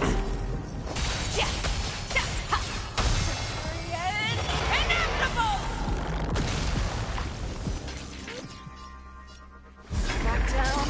Never hesitate. That won't do. This should be take out and then Polished. I guess we'll just finish you off. Too slow. Lance at the ready. Fracture. Relax.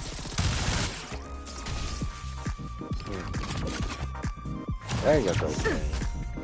Make it a little bit more than 1 HP, bro.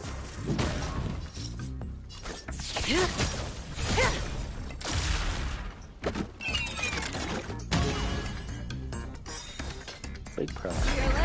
Unstoppable!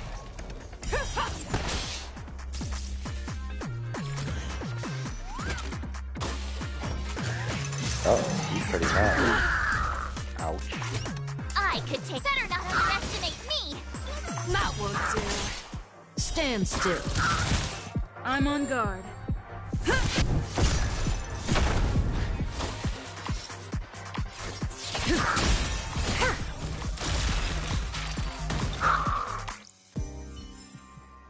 Alright. Now that they're out of the way, we can continue onward. Looks good. You know, I didn't know I could have just ran for this instead of fighting them, but... Oh well. Oh, all the puzzle pieces are here. Alright, let's just do this real quick then. You probably go in the middle, huh? Do you not go over here? I could swear you go over there. No, you don't go over there too. Alright, we'll put what we do know then. I swear, sometimes you do these puzzles and then sometimes they just want you to push certain pieces first.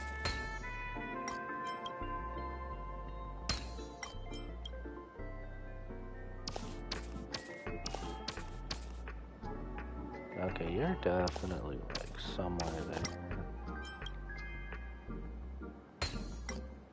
Alright, now you let me start putting stuff here. No? Okay. This definitely goes there.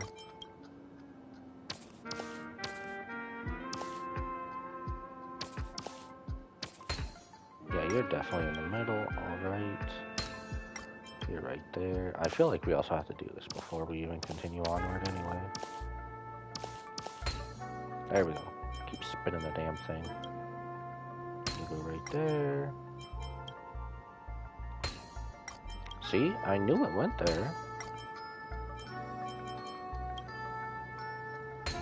There we go. Yeah, we wouldn't have to do that either way, so... We've gathered all the missing parts. Let's hurry back. We don't want to keep Big Ticker waiting. Or wait, maybe we didn't need to do that. I don't know, I'll take the treasure though. Free swag. What's back here? Or is this... Oh, okay. It's just a little circle.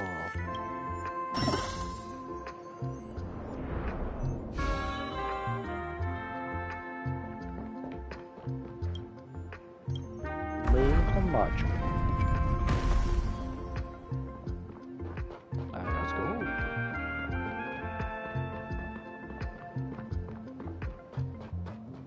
That wasn't so bad.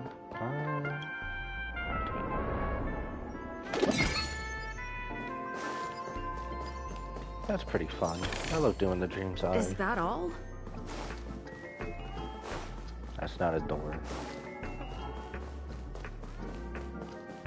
Alright, Big Ticker. We're back! As long as you have these, you'll be able to find closure. Tick-tock! Tick-tock, tick-tock clock. Wow! This sudden surge of joy! It's working! Tick-tock! Next, we just need to enter its emoscape, Oh, connect its God. pathways, and we're done! Emoscape. So we were gonna have to do this. Okay. It's over there. So there should be, what, 3 of these to collect? I'm pretty sure.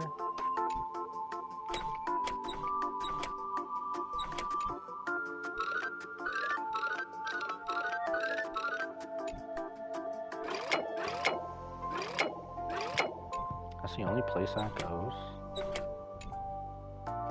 Huh. Oh, okay.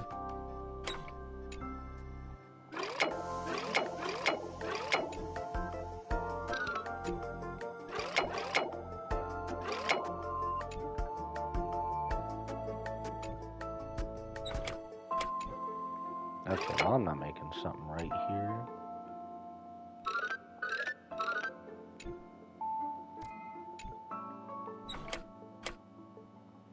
How? Oh, this ain't connected up here.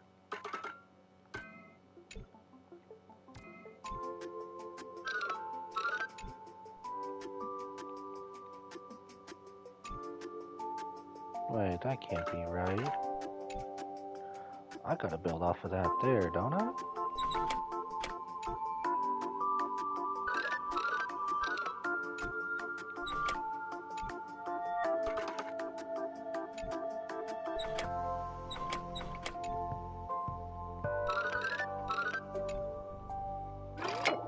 No, you know how I said I wanted another challenging one, and then I got one.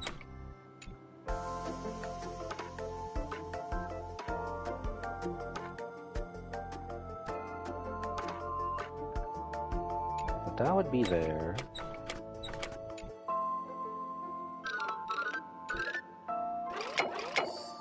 Oh, there we go, okay. Oh, dear! What's going on in here? Your inner self is a mess! Hey, just because he's having problems, don't mean you can judge him too bad. To be the real Clocky.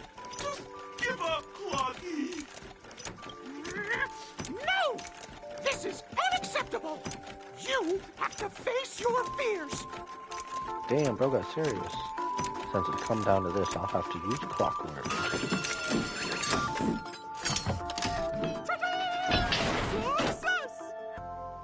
Was that us or Clocky doing that? It's probably us. Oh, piece together the final puzzle. Alright. This is where we just piece all this together, right?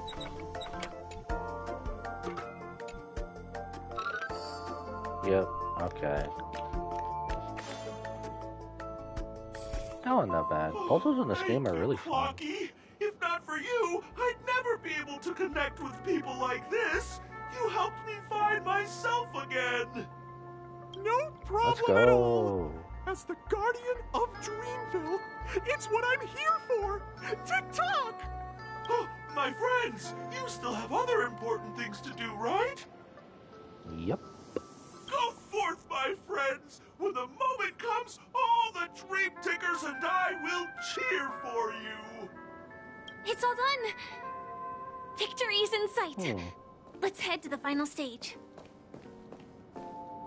Okay, that was quite fun. It gave us more puzzles. I like doing puzzles in this game. Lonely Giant. That's what we got. Alright, another pinball machine. Congratulations to both of you! Oh, you've overcome all obstacles and proven yourselves. But, unfortunately, there is only one who can be Penacony's festive superstar. What do you mean, In the final stage, you will face the defending champion. If you fail, you will lose the opportunity to become the festive superstar. Okay, if this ain't Argenty, I don't know who it Welcome is. to the 33rd Scorch Sand Festival's third stage in the 20th season, sponsored by Soul Glad Enterprises, Superstar Showdown. So we just fight them, right? Select the stage you wish to challenge. Again. Okay.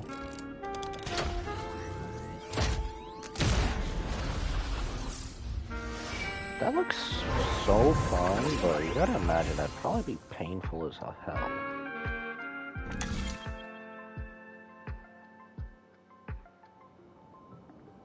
What do we have?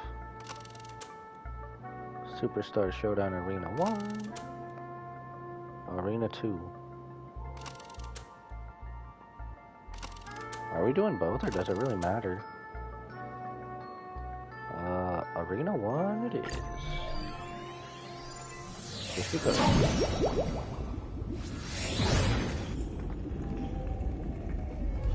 Take victory in the Superstar Showdown.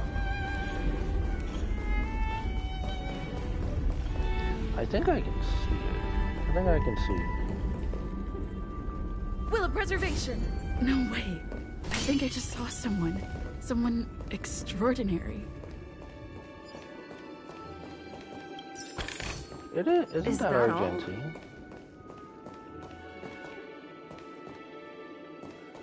that it? It is our Please wait. I knew it. My beautiful ladies. I knew it. By the It was glorious light Argenti. of beauty! I never thought I would see you again. In such Let's turbulent go. times, your kind faces are as spring's gentle breeze. He survived then. Solace to my scorched heart. Are you a knight of beauty? It's so good to see him again. Aw. So the red-haired contestant was you all along. You've already heard of my humble title elsewhere? I am deeply honored. Upon hearing of the impending festivities, I commanded the one and only to bring me to Penacony with full haste. Alas, the cosmos unguarded by the beauty. Disorder prevails. Thus my passage was delayed by tending to the sick and injured. Really? Fortunately, the mini-rabbit mech pilot, stray cat duelist, galactic ninja, and quad-drive Intellitron, along with 32 other souls in distress, all emerged from their predicaments safe and sound. I then led them all here to revel in the harmony with the countless other splendid beings. Is this the beauty? It's dazzling. You're quite the savior, aren't you? I'm busy saving the world. Could you please make it away? I do not deserve such praise. Unfortunately, that dashing IPC ambassador, whose radiance matches that of a beautiful peacock, remains in a woeful state. Ugh, how I wish he too could partake in this splendid occasion. I'm talking about Aventurine? Oh, that would have been amazing if they gave us dialogue for Argenti and Aventurine. Okay, let's get back to business. Since fate has brought us together, it stands to reason that you both seek the accolade of the audition's victor, correct? Yep. Though upon arrival I was once mistaken for a towering silver-armored fugitive with fiery red flames due to my lack of eloquence.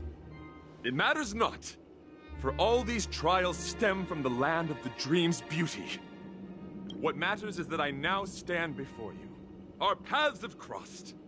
I, Argenti of the Knights of Beauty, am humbly requesting a battle with you both, in the name of the Code of Chivalry. If I am fortunate enough to emerge victorious, kindly grant me passage to the Crown of Victory, and recognize that Idrilla, the beauty, is the most peerless beauty of them all. Same old Argenti. We worried about him before for nothing. Please ready yourself for this trial set forth by the beauty. Good times never last. Time to say bye. I was so worried after Watchtopia we wouldn't see him again. But there were also hints. He was alright. Let's go. That's amazing. Can someone else take this part in my manners? No. Have your fangs and claws dulled. Back down. Never hesitate! Yo, I love Argenti, even though minus his voice acting thing, but so great to see. That won't rise to the job. Better not underestimate me. Relax. Lance ablaze! Flaming lance! Forward! It's also kind of fitting that we're just facing him again as well. I venture forth to hunt. Always soaring. Forever triumphant! Is our battle going to be interrupted again like last time when Welsh interrupted us? Even though technically we weren't really battling. May as well kill them all.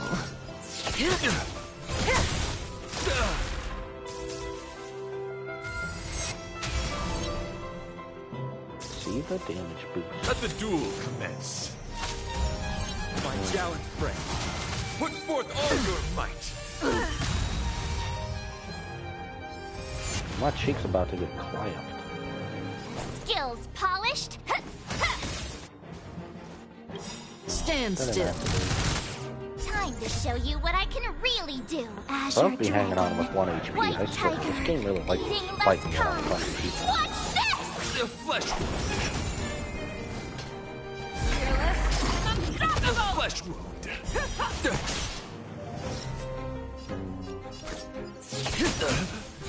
Rise to the challenge. Really, that thing's still standing. Oh, there we go. Ally receives a big. I'm on guard. Sweet.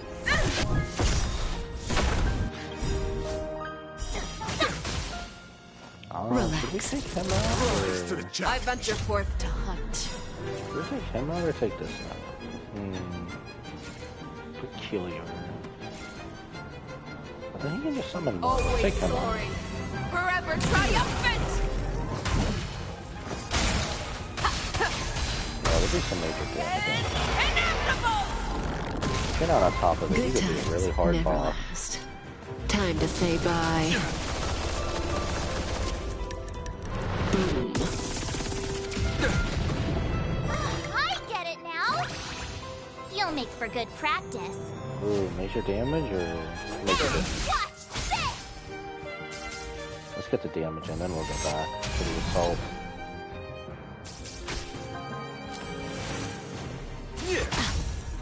Ouch.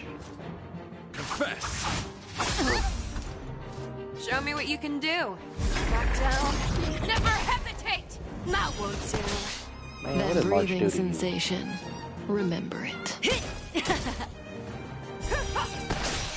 I could take 10 of... Stand I'm gonna get still. rid of this little rosebud here. To the finish. Better not underestimate me. I venture forth to hunt. Always soaring, forever triumphant. Oh, look at some damage in here. Some major damage. Bear witness. He did just summon more. Better just go after him himself. Oh, let's go. No. I like when enemies On just your give me fang, stuff. fearless. Unstoppable. Flesh wound. Too slow. May as well kill them all. Rise to the challenge.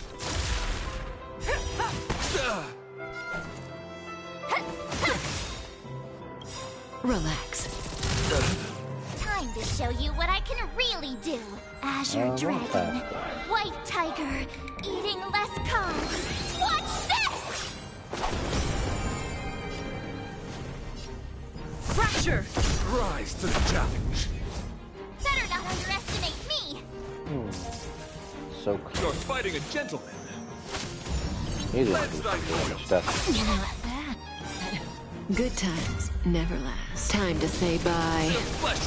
Probably should have saved that till his second phase.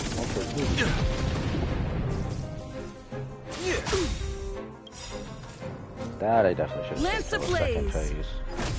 Flaming Lance! Forward! My gallant friend, put forth all your might. Ouch. Oh no, March is about to die. Trim Master does it. I would. Someone else is up next almost. Show me what you can do. Back down. Never hesitate. Your convictions, my friends. Hurry, Alright, feed let's on. go. The laurels of victory belong to a trip.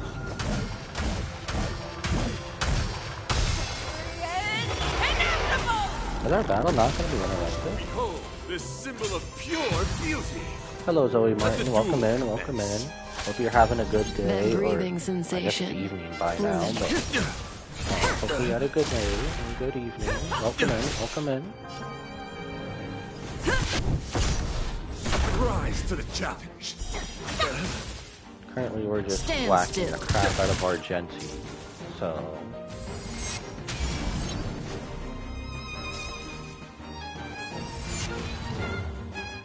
Aw, y'all gave him a shield? How dare you? My gallant Oh, March is down. put No! forth all your might. That's my girl March. No. Have your fangs and claws dull. If I'm not careful, I'm gonna be down now. Flesh wound. Too slow. What do we want to do?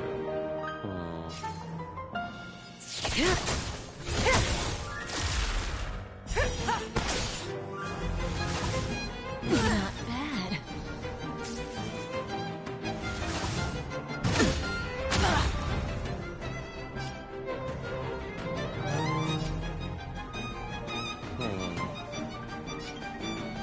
Fracture! Holy crap, I might have to redo Relax. this one. Good times never last. Time to say bye. Boom.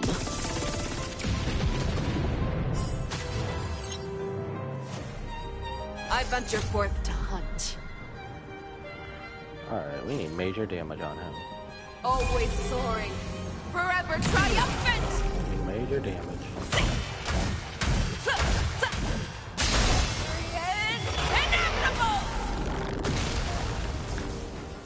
I know I've been there before, but it was always tough. No! You're fighting a gentleman. My gallant friend, put forth all your might.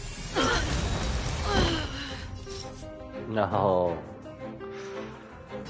Ooh. Maybe I might have to change my team up for this. I haven't fought this guy in a while. Lance ablaze! Flaming lance! Forward!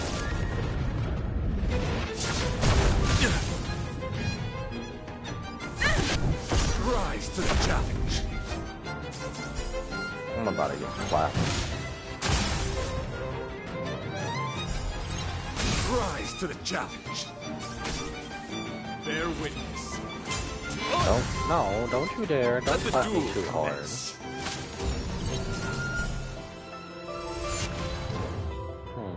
Barrier. Pledge thy loyalty. He's about to clap me right here, isn't he? Put forth all your might. Yeah, he clapped me. Ouch. What do you mean normal or casual? Sure.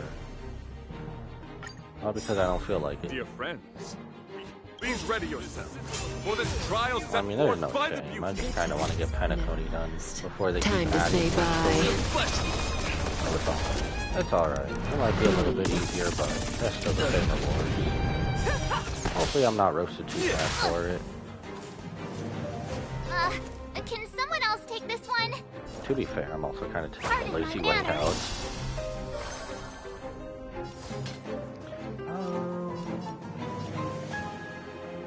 I guess we'll start by whacking some of the guys without me. Too slow.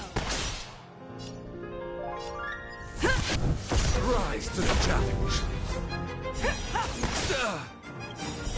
Rise to the challenge. Let's start getting more Stand damage still. on him. I venture forth to hunt. Always soaring. Forever triumphant!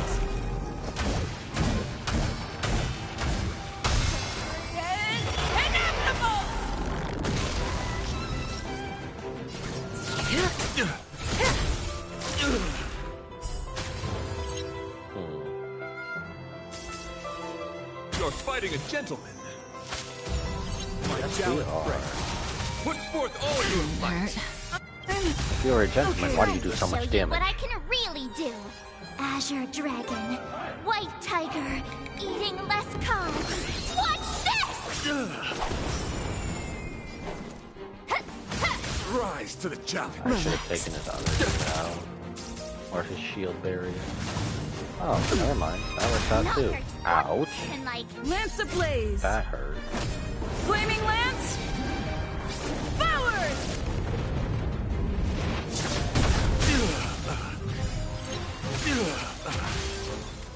I guess if I lose again, I'll have to change my team up. Never hesitate!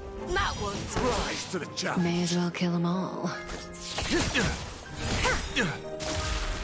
Too slow.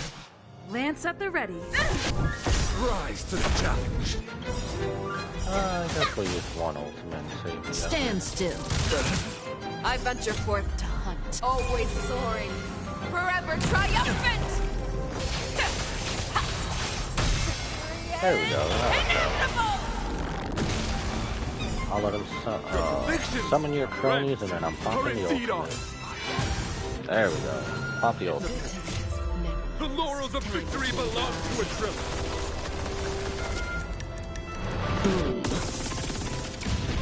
Do some damage Let the off the duel board and we should be okay. Probably not A-okay, but decent enough. Man, poor Marsh, she's about to go kaput. Alright. Get rid of that barrier. I get it now. Skilled. Rise to the challenge. Really, that didn't give me full ultimate. But that did, Time to okay. show you what I can read. Azure Dragon. White Tiger. Eating less carbs. Watch this! My challenge friend. Put forth all your might. Okay, show me what you can do. And we would. A flesh wound.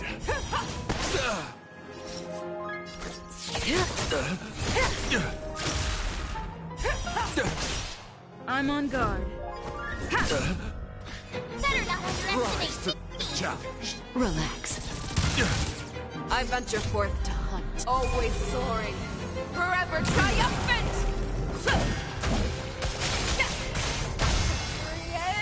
Inevitable! Get that damage in, shall we?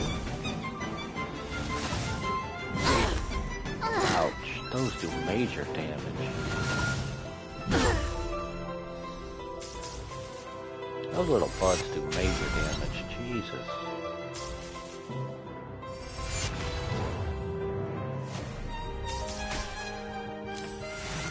Bro, that's You're like fighting a ultimate gentleman. defense and attack.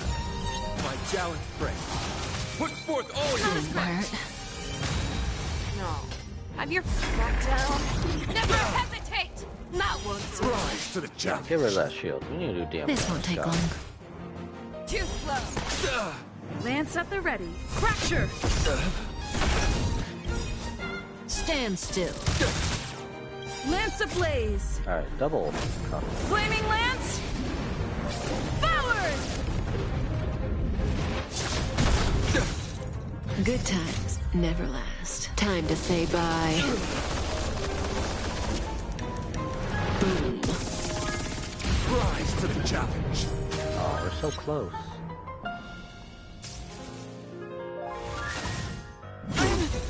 Okay. How dare you? You were so nice enough to give us a barrier, and you just took it away.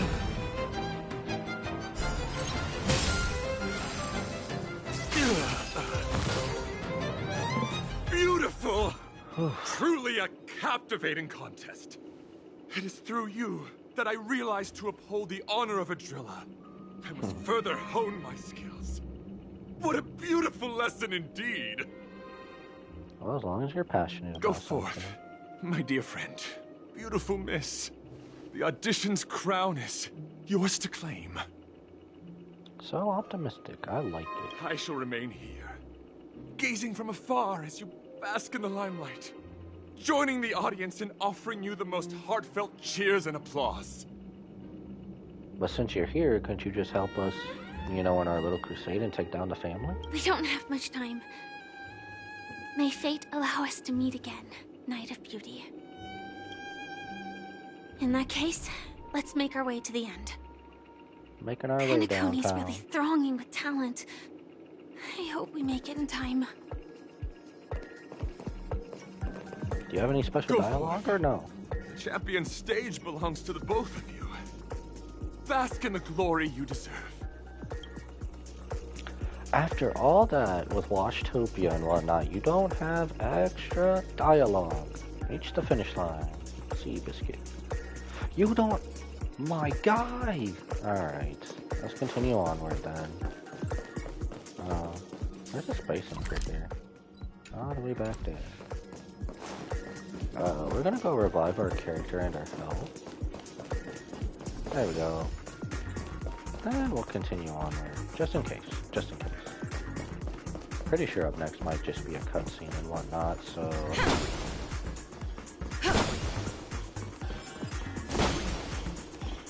Another pinball machine. Y'all really love getting through with pinball machines.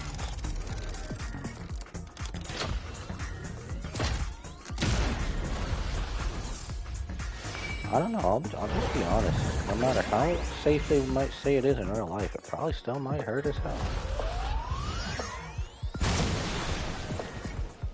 Finish line. There was a space anchor here. Pass the path of the superstars to reach the Penacony Grand Theater. Huh. Congratulations Hello? to the Galactic Baseballer and Firefly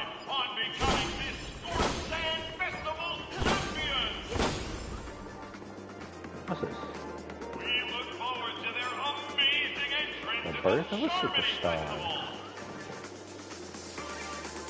Let's give a round of applause to our aspiring young guests! Alright, door number 2. Oh. Applause from an actual TV.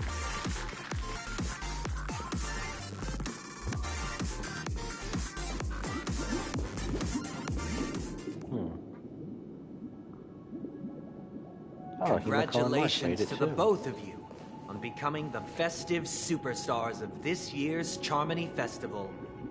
Before entering the Grand Theater, is that Sunday? I, on behalf of the organizers, extend my sincere congratulations to you, wishing you joy under their radiance.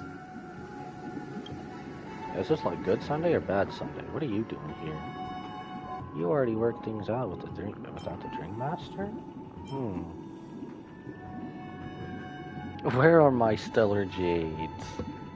That's what I'm saying exactly. It's probably from that Bernice trailer song that they released.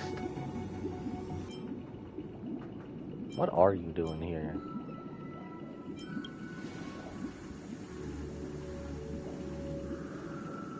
As previously promised, my sister, Mr. Yang, and I have met with the Dream Master. We delved into the truth about Penacony and its Stellaron, and have come to a consensus.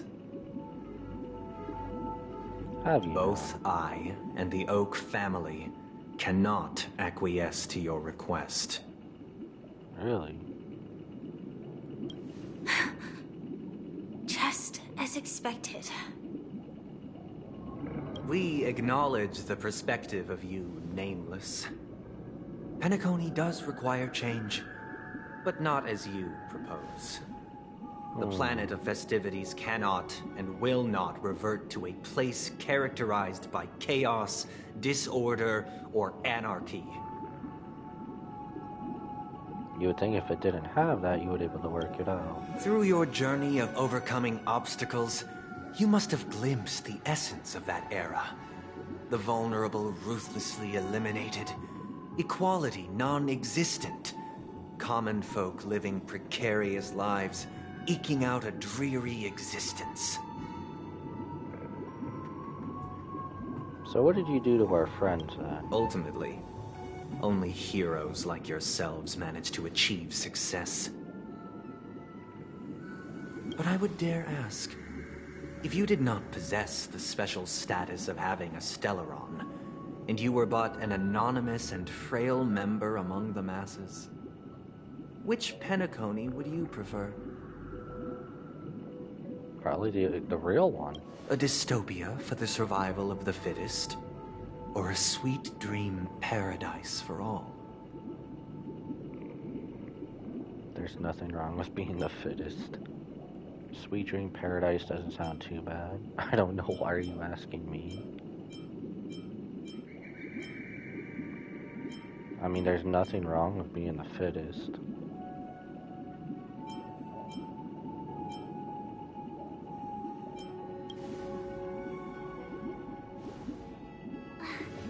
That's not the point! Don't let him mislead you! That's why I misled him. Mr. Sunday, even if the members of the Oak family can't fully agree on what to do about the Stellaron, now's not exactly the time to be holding an extensive discourse about Penacony's past and future, is it? The Stellaron issue concerns the life and death of everyone on Penacony. If anyone has a better suggestion, the crew is more than willing to listen.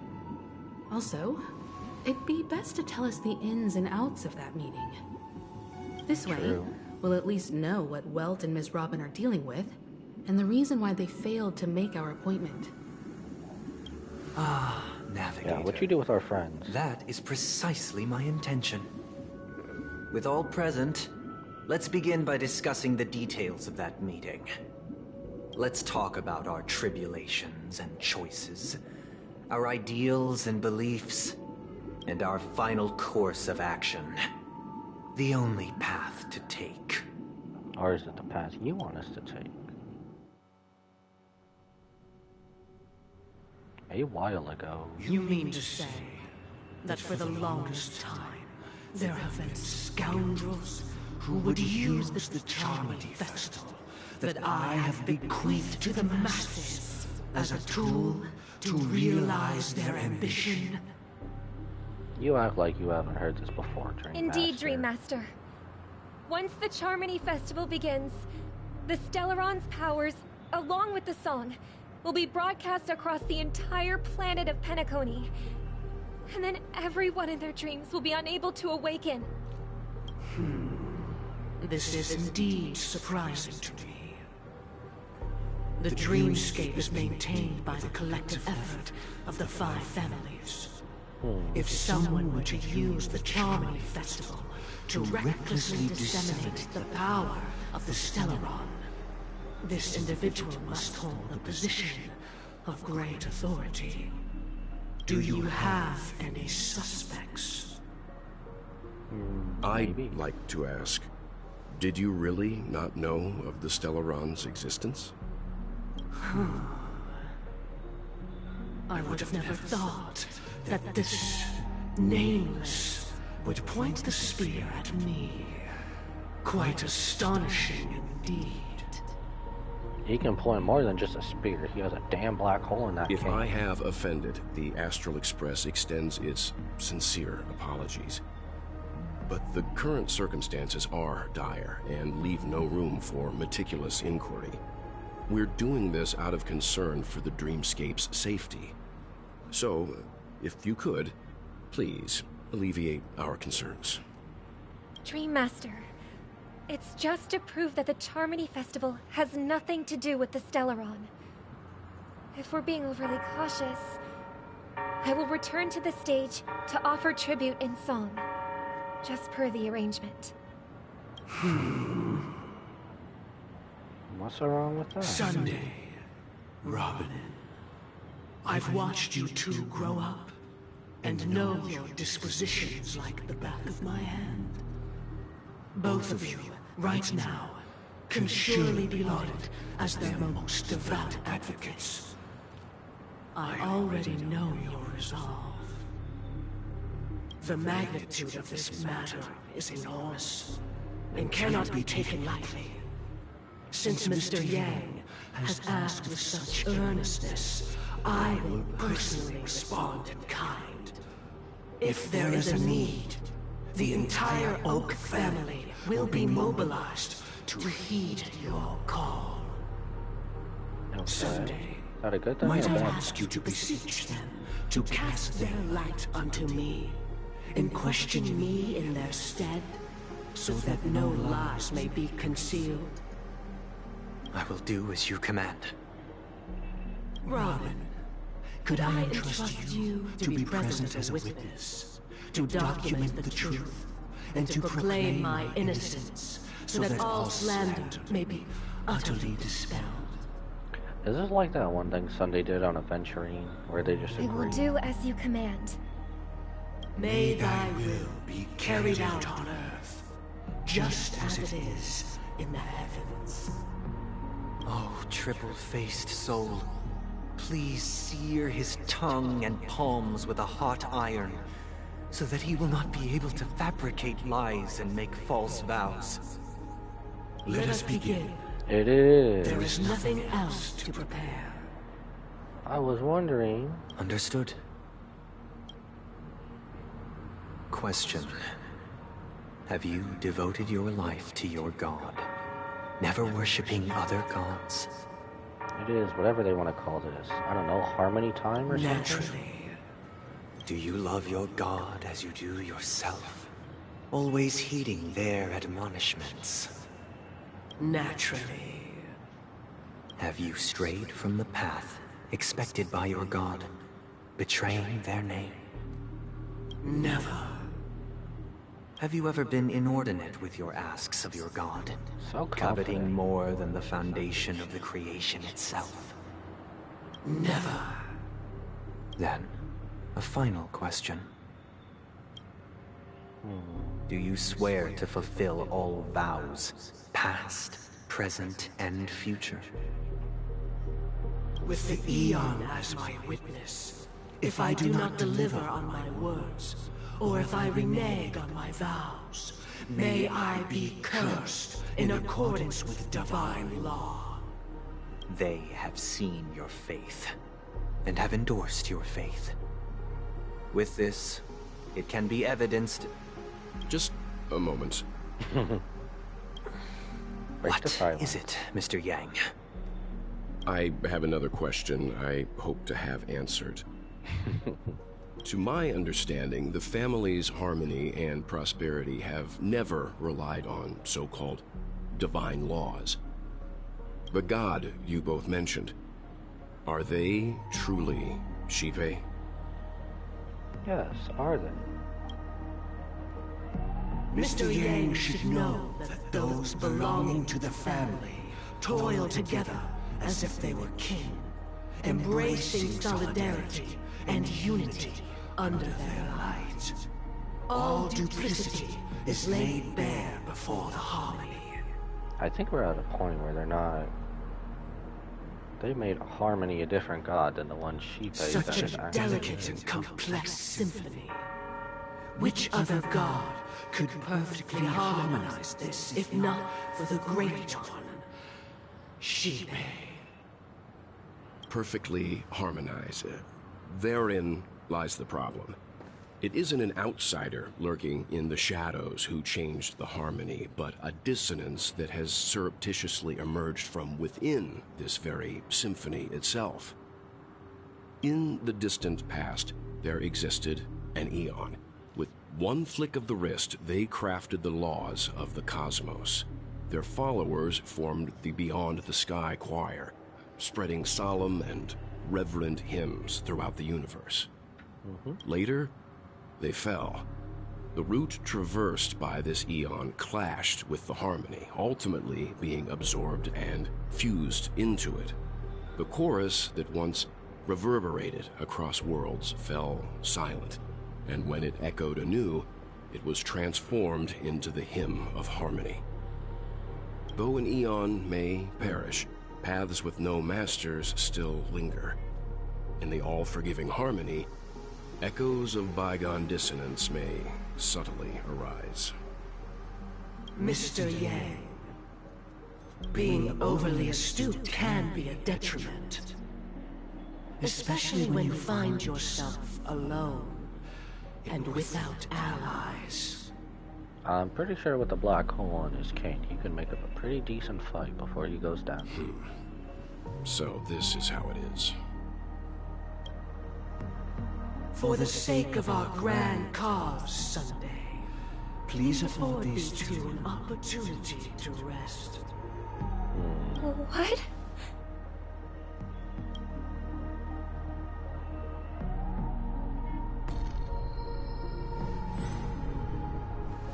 Don't fall for it. Sorry, Robin. Traitor. It's just you. I did not wish for you to know this. It's a pity that things have turned out this way. So, this is the true reason I can't sing? The shadow that envelops Penacony is actually... We were never children of the harmony.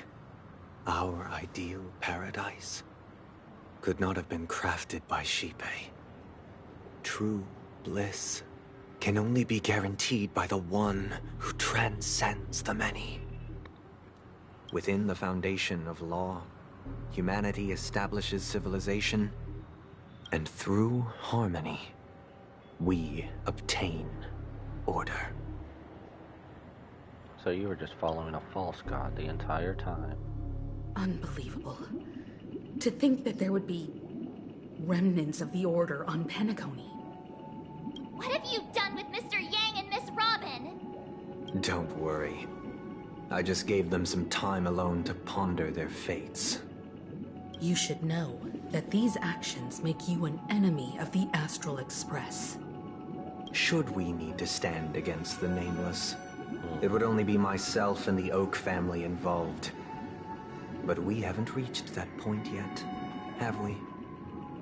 I'd say your efforts for the justice of Penacony are evident to everyone, and have been widely observed. Whoops. Smart kid. you're just as sharp as the other one. I kind of just clicked. If it is the order that drove you to imprison Welt and Robin, and you're using them to coerce our compliance, then there'll be no point in entertaining any type of discussion. You're mistaken, Miss Himiko. They are in very safe hands, and just as the family has always proclaimed, no one can be harmed in the dreamscape, least of all in the beautiful new world belonging to the Order. I beg to differ. Penacony and the entire universe have witnessed far too much innocent bloodshed. The strong wield their blades against the weak, and the victors push the vanquished to the brink of life. Natural selection.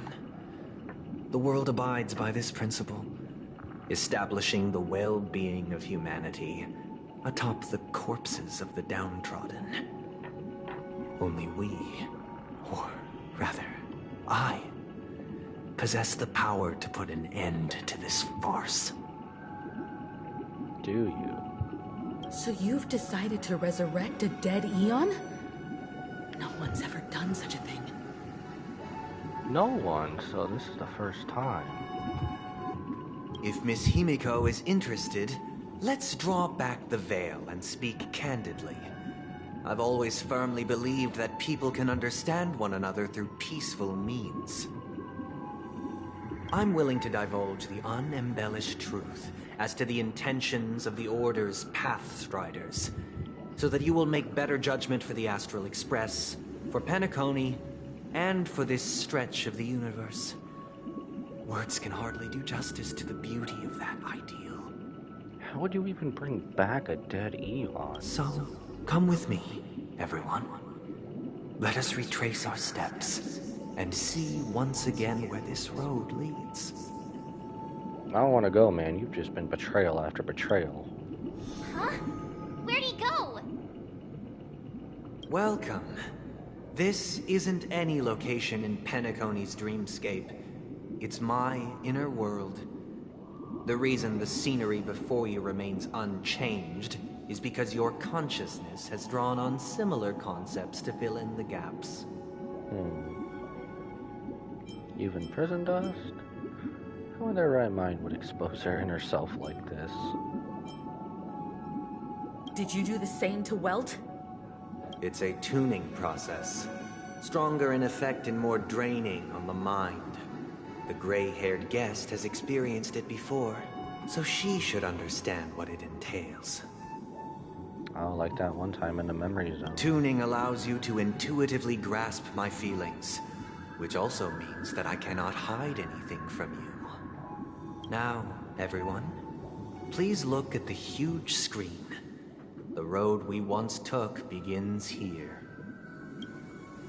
From this point on, you will witness the numerous decisions I've faced. I've selected a portion of these to share with you. I believe after going through similar predicaments, you'll be able to better understand my thoughts. Let's begin. The first decision. A story about a baby bird. Yep. This story happened when Robin and I were very young.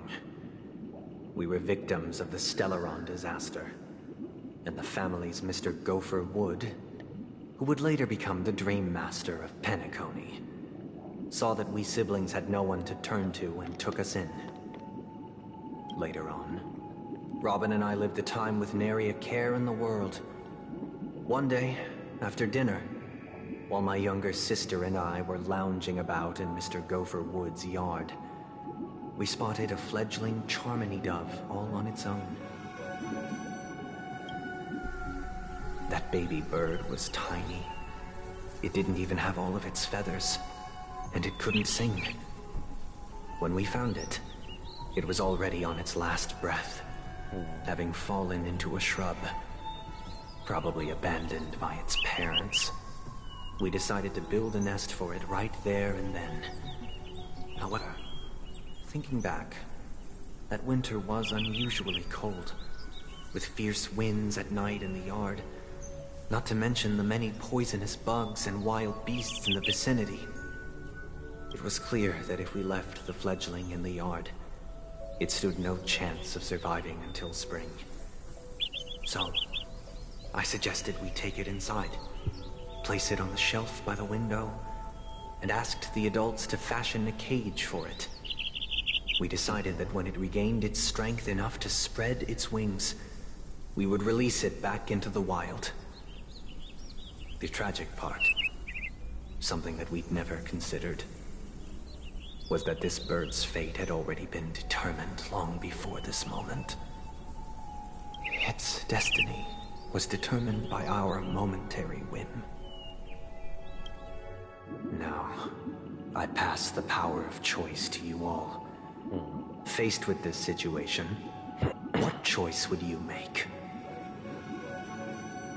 What choice? Stick to the original plan and build a nest with soft net where the Charmony dove fell.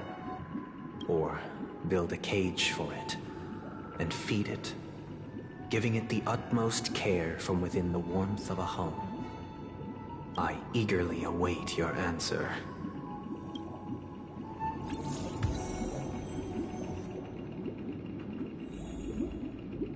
Beauty and destruction. Decide the little Charmony dove's destiny. Talk with the others and see what they think.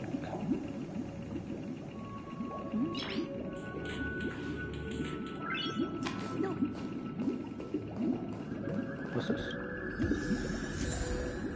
Walk of Fame. We'll do Firefly last, because I like Firefly the most. That guy just casually throws this kind of question at us? What exactly is his deal? But, fine. I'll answer, I guess. Pessimistic If much? it were me, I guess I'd choose to build a cage for the little Charmony dove. After all, leaving it there, it's bound to get hurt by wild animals or something. And that'd just be too sad.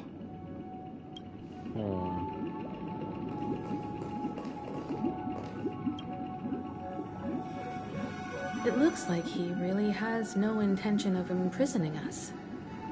If it's just a quiz, I suppose it's fine to humor him. Back to the question.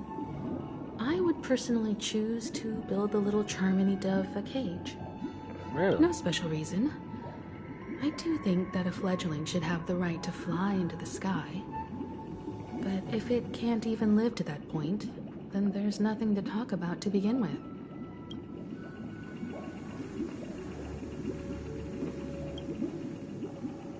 I can't decipher his intentions right now, but based solely on that question, I would probably choose to build that dove a cage. Even if I was gonna release it back into the sky, it'd have to be strong enough to fly first. If I left it where I found it, I fear it'd never get the chance to fly ever again. Oh boy. Build a bird nest on the spot, or build a cage to the little Charmony dove. Oh boy. Because here's my reasoning, right? So we found the Charmony dove on the ground. We want to care for it. But if caring for it by building a cage around it leads to its demise, then we're just repeating the same process as history. But if the bird was left there on the spot, it would most likely survive, unless it would have the same fate either way. Oh my god! Is there like anything else here, or should I... Do I just stick to the story? Because we know how this turns out. Because we've already seen their past a little bit, but for this...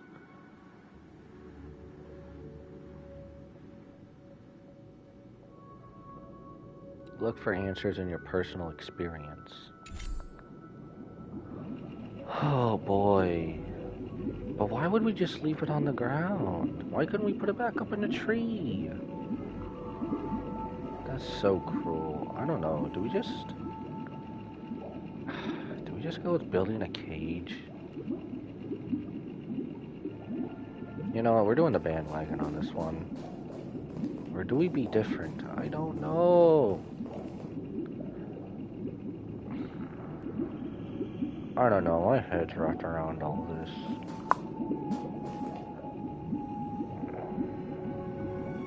Build a bird nest on the spot, or build a cage for the little Charmony dove. Care for it, but if you care for it, will he eventually go away anyway? But if you don't do anything, he'll survive. That's what I don't get here. Am I supposed to choose my own fate on this? Because I'm just, oh my god. You know what? If they've decided this, we're choosing this, I suppose. Why not? Or build a cage for it and feed it. Giving it the utmost care from within the warmth of a home. Oh, it's okay. It's like a two-part decision. Alright, what's this say then? Give me more. Stick to the original plan and build a nest with soft net where the Charmony dove fell. But why would we do that around where he fell? Oh my god. You know, we're gonna care for the dove. Screw it. This is messing with my mind too much. We're gonna care for this dove. Give it a warmth home. I'm happy to see that you made a choice similar to ours. If your mind is made up, let me reveal the outcome of this choice. We passionately nursed it back to health, preparing only the best food for it every day. We even preened its feathers. Later, on the day that Robin left Penacony, we opened the cage door and let it fly back into the sky. I watched it for a long while by the window, probably about 3 or so days. In those 3 long days, the little Charmony dove tried again and again to spread its wings to fly into the sky, but fell to the ground, only to keep trying. Finally, on the 137th attempt, it succeeded. Down to a T. But its attempt did not go perfectly. After flying unsteadily for a while, it fell to the ground, unable to grasp the direction of the air currents. The fall shattered its wings. It writhed helplessly in my embrace. But it was all for naught, finally succumbing to a painful demise.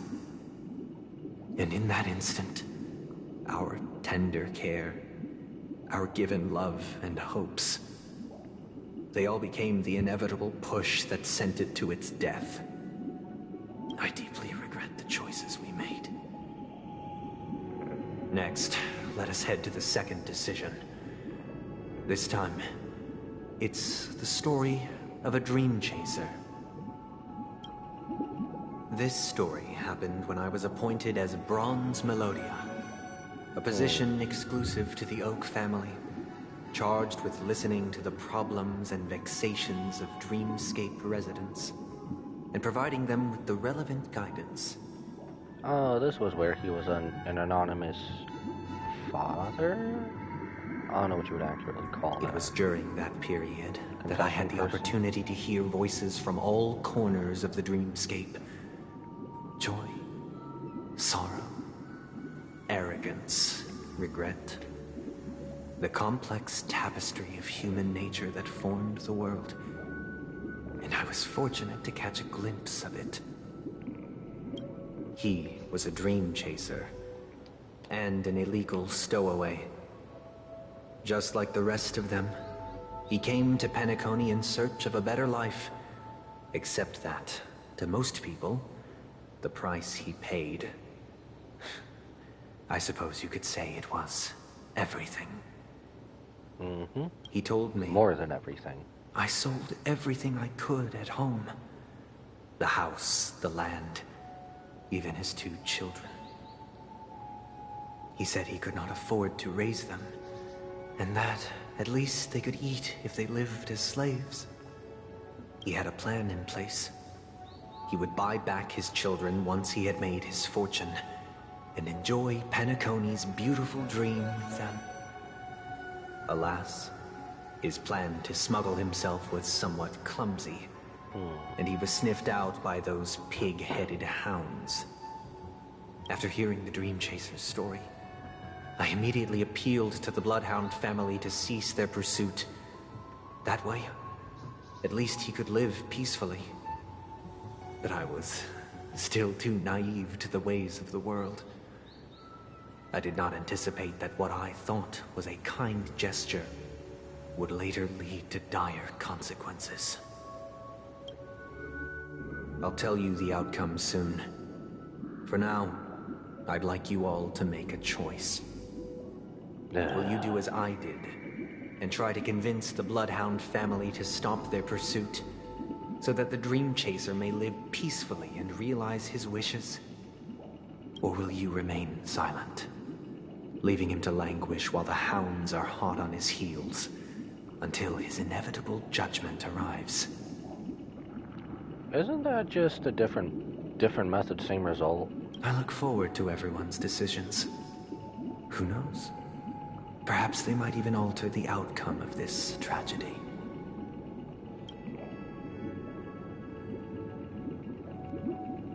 Alright, decide the Dream Chaser's destiny. I mean, with this one, it's kind of a bit more simple. A little bit, I would say. It seems illegal stowaways are really quite common on Penacony. But that guy in the story, I don't think he deserves any sympathy at all. He sold his kids to chase a dream. Even if he intended to go back for them, it's still insanely irresponsible. With that thought, there's only one choice. Let the Bloodhound send him back home. This person deserves to be punished. March never sugarcoats anything, does she? A Dream Chaser story. If I acted out of kindness, I would probably ask the Bloodhounds to stop their pursuit and lend him a hand. But what cruel repercussion would this choice result in? I think Sunday must have been deeply impressed by the limitations of the strong defending the weak through this incident. And Firefly. This question... Surely it has some connection to the baby bird story. And this connection is precisely the breakthrough Sunday aims to use to persuade us. I'd probably choose to ask the Bloodhounds to cease their pursuit.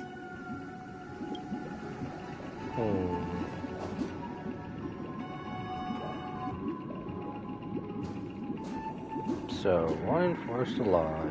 2, cease the pursuit. What's the little thing say? Or you will remain silent, leaving him to languish while the hounds are hot on his heels until his inevitable judgment arrives.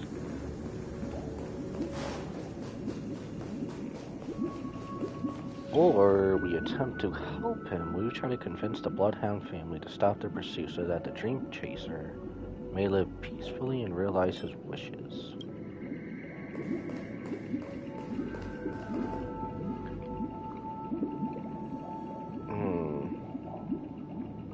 Alright, because my reasoning with this, he's getting caught either way.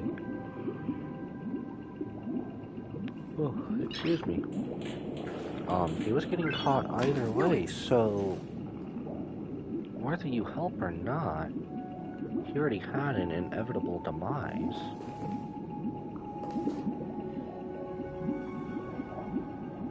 I mean, but we're a silent force, so... screw it. I'd say we could talk to them. I'm honored to witness you arriving at the same decision. Out of respect, I'll share with you the dire consequences that my choice back then brought about. First, the outcome. He attained major success, After avoiding capture, he ran a business for a few years, very quickly making a name for himself, elevating his status. He might not have become a tycoon like old Audie, but he was considered a character of excellent repute. Now then, did he realize the wish he set out to achieve? No. The last time I saw him was in the real world, where the Hounds were going to permanently exile him, and I was the accompanying Bronze Melodia. The mission was simple. Listen to the criminal's repentance. He told me the reason he was in this predicament was because he conspired to usurp the head of the Alfalfa family. When I asked him about his 2 children, he instead responded with a question. What children? Plot twist. In the end, my heart aligned with the harmony, and the good deed I dared to undertake held no value, turning instead into a wrongdoing. It created a lamentable oppressor and countless oppressed individuals. As to your choice, I once again offer my heartfelt apologies. Next comes the third and final decision, and the story this time is my own. This story happened the day I was appointed the Oak family head. At that time, Mr. Gopherwood was the current Dream Master, and as per his wish, we had a private conversation. What surprised me was that the Dream Master had only come to deliver a letter to me. He let me read its contents, and it was a letter from my sister. Really? The letter contained the usual pleasantries, anecdotes from her travels, nothing out of the ordinary. Just as I started wondering how this letter related to our discussion, the Dream Master began to speak. Do you know who wrote this letter? My sister, of course. But why would you personally visit me to hand me a letter from my sister containing mere trivialities? To help you grasp the full scope of this issue. Do you know where Robin is at this moment? No, he doesn't. From what the letter indicates, she must be in Caspelina 8, correct? She's touring there right now. Correct. Has she mentioned anything about a stray bullet? A stray bullet? What? A war has broken out on that planet.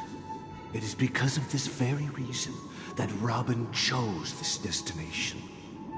To spread the word of the Harmony. And to save the lives of that planet. She personally made for the front lines. She hoped to ease the people's suffering with song, and was willing to brave mortal danger to deliver the IPC's medical supplies. Unfortunately, stray bullets show no such compassion. Is she all right? If the operation was successful, she should probably be recovering in the field hospital. By the eon above, the bullet struck her neck directly, yet possibly as a reward for her consistent deeds of harmony. Damn. It didn't hit any vital arteries. Once you've attended to your outstanding tasks, it'd be advisable to write her back as soon as possible. Those damned savages! I'll pack my bags right away. My gratitude for bringing this to my attention, Mr. Gopherwood. Now you understand why she always wears such elaborate neck ornaments, don't you? How could this happen? Miss Robin? It's all in the past, so please don't worry. I share this in the meager hope that you will understand the Harmony's limitations and predicament. As grandiose as the strong defending the weak sounds, many times, it is nothing more than wishful thinking. Likewise, I've prepared one last question, one last choice. But rest assured, this choice will not have any grave consequences. Because this is merely a figment of imagination, a nightmare that has haunted me through countless nights. If you ever had the opportunity to make a choice like I did, would you still support Robin's journey on the path of harmony? Yeah, I would. Decide Robin's destiny. Support Robin or stop her.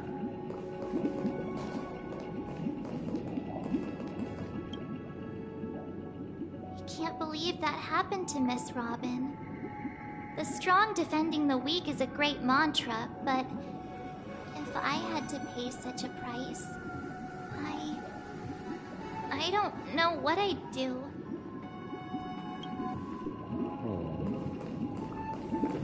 I often feel like I've dreamt of similar scenes on certain nights.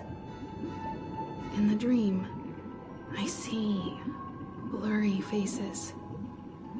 I don't know who they are, but I sympathize with all of them, fighting for survival against some unfathomable force.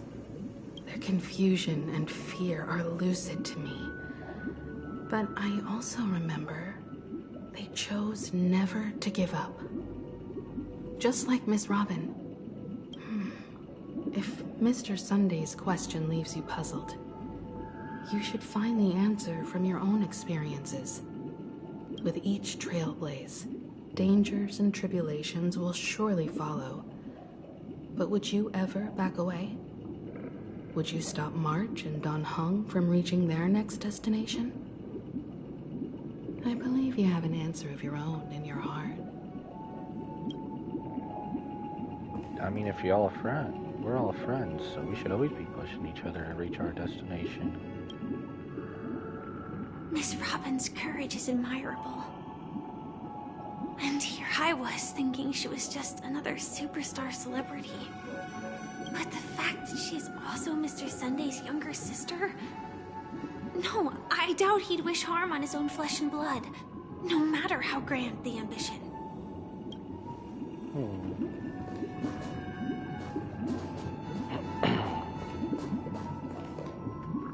I mean, I would support her. What she's doing is a good cause. Will you make that choice? Oh, it's just... Oh, okay. So it's not giving me anything extra. Why would you want to stop her? She's your own sister, your own flesh and blood. Even if you are just great friends, you would always want to see each other succeed and go farther than what you thought you were capable. So in my opinion, I would choose to support her. Make the decision. I see. I am now aware of everyone's stances. Serves to illustrate one point. The plight of Penacony cannot be salvaged by the harmony. The true foundation for a sweet dream paradise can only be established through the order where the strong govern the weak. I know the suffering of being tormented, the turmoil of losing your way, how sorrow and even despair set in when matters don't work out. All of this causes me unending pain, because this is not what happiness is at all. We must teach the weak how to live a happy life.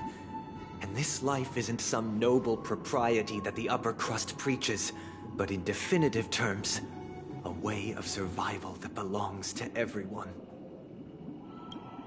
But you can't force So it what is upon your everyone. definition of living a happy life? Good question. Human consciousness is fundamentally an illusion, a cage known as self-worth. People lured in by this illusion make mistakes, yet still ask that external influences bear the burden. When one mistake after the next permeates the masses, they become impossible to trace. Thus, the amassing of these individual cages culminate to form a prison. A place dictated only by the rule of survival of the fittest. Nature is always accompanied by predation and sacrifice. Its antithesis is known as order. That is what I want to do. Unite people's happiness under the banner of order. They won't need to make bitter choices any longer, nor face the weaknesses of humanity. But you want to make They can it cast for that. aside their primal instincts to build a haven for mankind. But that's what being human is. It's all about choice. Simply describing thoughts is far too abstract. So allow me to provide a simple example. As you all may know, there are societal norms like weekends and long weekends that exist on some worlds. During these hard-earned rest days, people are given the chance to extricate themselves from the stresses of everyday life, allowing a certain tranquility to return to their souls. And it is only on these days that people do not have to adhere to the law where the strong prey on the weak. They can live out their lives happily during these brief intermissions. It's just a pity that 2 or 3 days are still too fleeting compared to the span of a lifetime. From where I stand, society's ideal system should be 7 rest days. Following Sunday, there should ensue a second, a third, and indeed an infinite procession of Sundays. This should be the face of the new world. Idyllic, eternal, peaceful days. And thus, every person can return to their base selves in this utopia. Some gaze in reverence at the stars, pouring their whole beings into calculating the distance between us and the isolated world of Pagana. Meanwhile, some seek refuge in quiet corners, holding one another, unencumbered by the chains of unwelcome obligations. There would be no need to bear the hardships of reality. Only in this way can humanity face the inevitable end with the purest of spirit, living a life of dignity. This is what it is to live in bliss. But such a utopia doesn't exist, but you're still wanting to make the choice for everyone. Miss Firefly, you who are stricken with entropy loss syndrome, you of all would surely understand this. Why are you calling my girl out like that? Don't call our girl out like that. It sounds like a flawless theory. No, there's a bunch of flaws in it. But what is the price to attain all this? The cost is minute, merely a personal and eternal sacrifice. If this paradise is to be maintained for everyone, someone must remain trapped in solitary awakening until the end of the cosmos. Awakening. Which means that this so-called paradise is still a dream. Stepping into this paradise means forsaking reality, correct? It is not forsaking, but transcending. Flesh, blood, sorrow, weakness.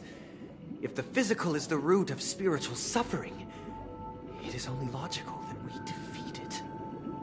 If you wanted something more transcending, an infinite Tsukiyomi probably would have been the best way to go about it. But in this supposed bliss, people won't have defeated their demons. The chance to overcome their tribulations would be forever lost to them. In other words, it is an escape. That's another way of understanding it. But there is no shame in escape. On the contrary, the seeds of escape exist in everyone's hearts. Don't you agree, Miss Firefly? And as for why life slumbers, it is because we are afraid to awaken from our dreams. But this is not in conflict with the grand plan. Only in acknowledging this can we truly understand the frailty of human nature, and from there, show compassion and protection.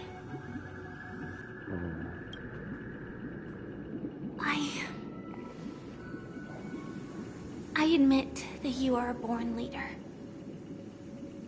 Your perspective on humanity brims with pessimism. Yet you express compassion for all, even when your heart pities them. But unlike you, I live for the self. From my perspective, individuals making choices for themselves is their birthright. The want to escape may be innate in the weak. But whether they are weak or not, it is not up to another to decide. Perhaps in your mind, you also view me as weak? He probably views everyone as weak.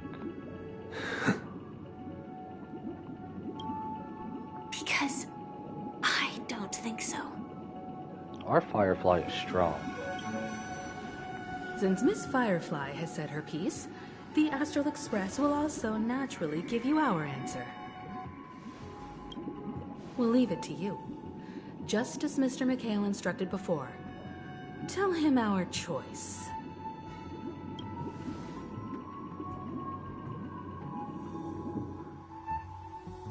Not long ago. What is this place?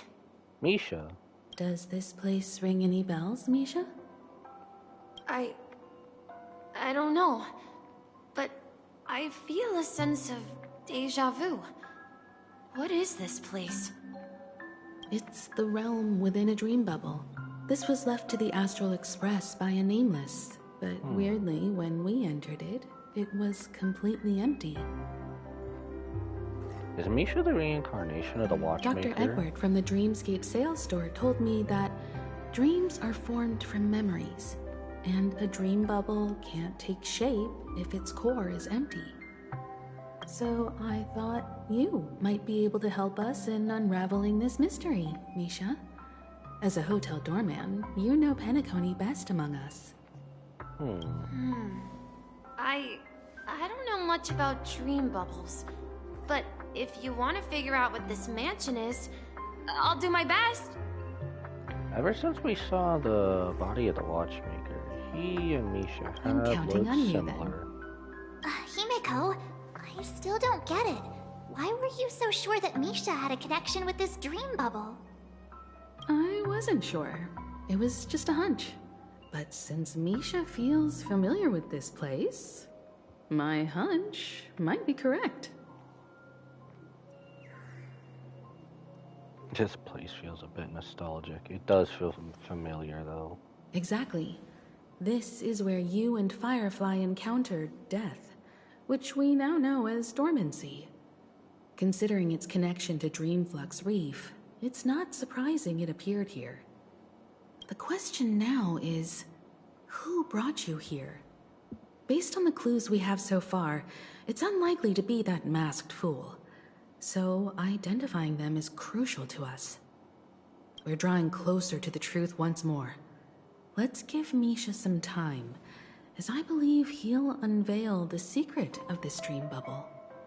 All right, but there are doors all over the place. Which one should we choose? Do you have any idea, Misha? I guess maybe this way? Door number 1. Then wake to weep. Follow Misha and help him recover his memory. I'm not entirely sure, but let's give it a try. We'll go a little bit longer.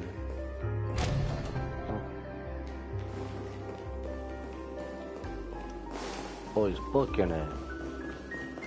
This dude is booking it. You managed to choose the right door on your first try? I guess he did. Weird. This place is quite different from the hotel. But I feel like I've been here before, and even lived here for a while. Okay, if he's not the reincarnation of the Watchmaker, is he a descendant? If I remember correctly, there should be a fireplace down that hallway. Clocky and I used to sit by the fire, listening to the crackling of firewood. And the room on the other side was the toy room. I loved spreading out all the toys from the box on the floor and making up stories for each of them. Hold on. This doesn't make sense. Didn't I grow up in Dreamflux Reef? So, what is this place? This could be a case of amnesia.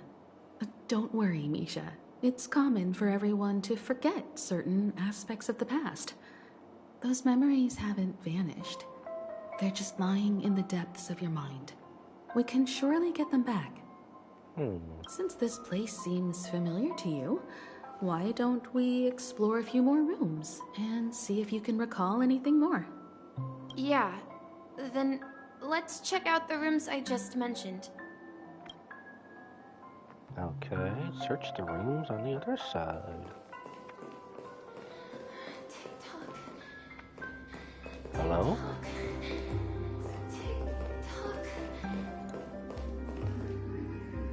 Alright. Mikhail, that's the name. Now we all know him as the Watchmaker. Yep. So, who is he talking to? Do you know anything about it, Misha? I'm sorry, I don't know much about the Watchmaker. But, Mikhail... Anything special about that name? Mikhail is Grandpa's name. Really? Grandpa? Do you mean you're the Watchmaker's grandson? I knew it. That's why they look so We haven't familiar. heard anything about the Watchmaker having descendants.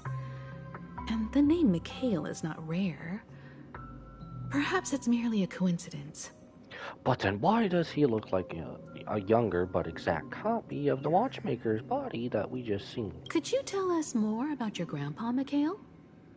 Yeah, sure. He was a seafarer who fearlessly ventured into mysterious seas and storms. He was always on the sea and had lots of friends who accompanied him on his travels. He didn't want me to call him Grandpa because that would make him sound old. He believed he was still young. The name Mikhail was given to him by his parents, Mihaly and Elise, both renowned seafarers. Every time he came back, he'd share his logbook with me and tell me about his adventures at sea. I want to become a great adventurer, just like him. So he came back as he was the One Piece and King of the Pirates. It appears that Probably the not. seafarer has nothing to do with the Watchmaker. So, perhaps it's just a coincidence? So, where is your grandpa now? He went off on a new journey, and it's been quite a while since I last saw him. So, where has Clocky gone? Did he leave to protect Dreamville? So you need to keep yourself safe too. Okay, Mikhail?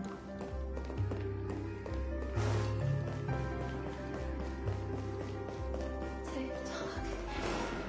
Tick-tock. Very important. Toy room it is. I heard some noises from the room.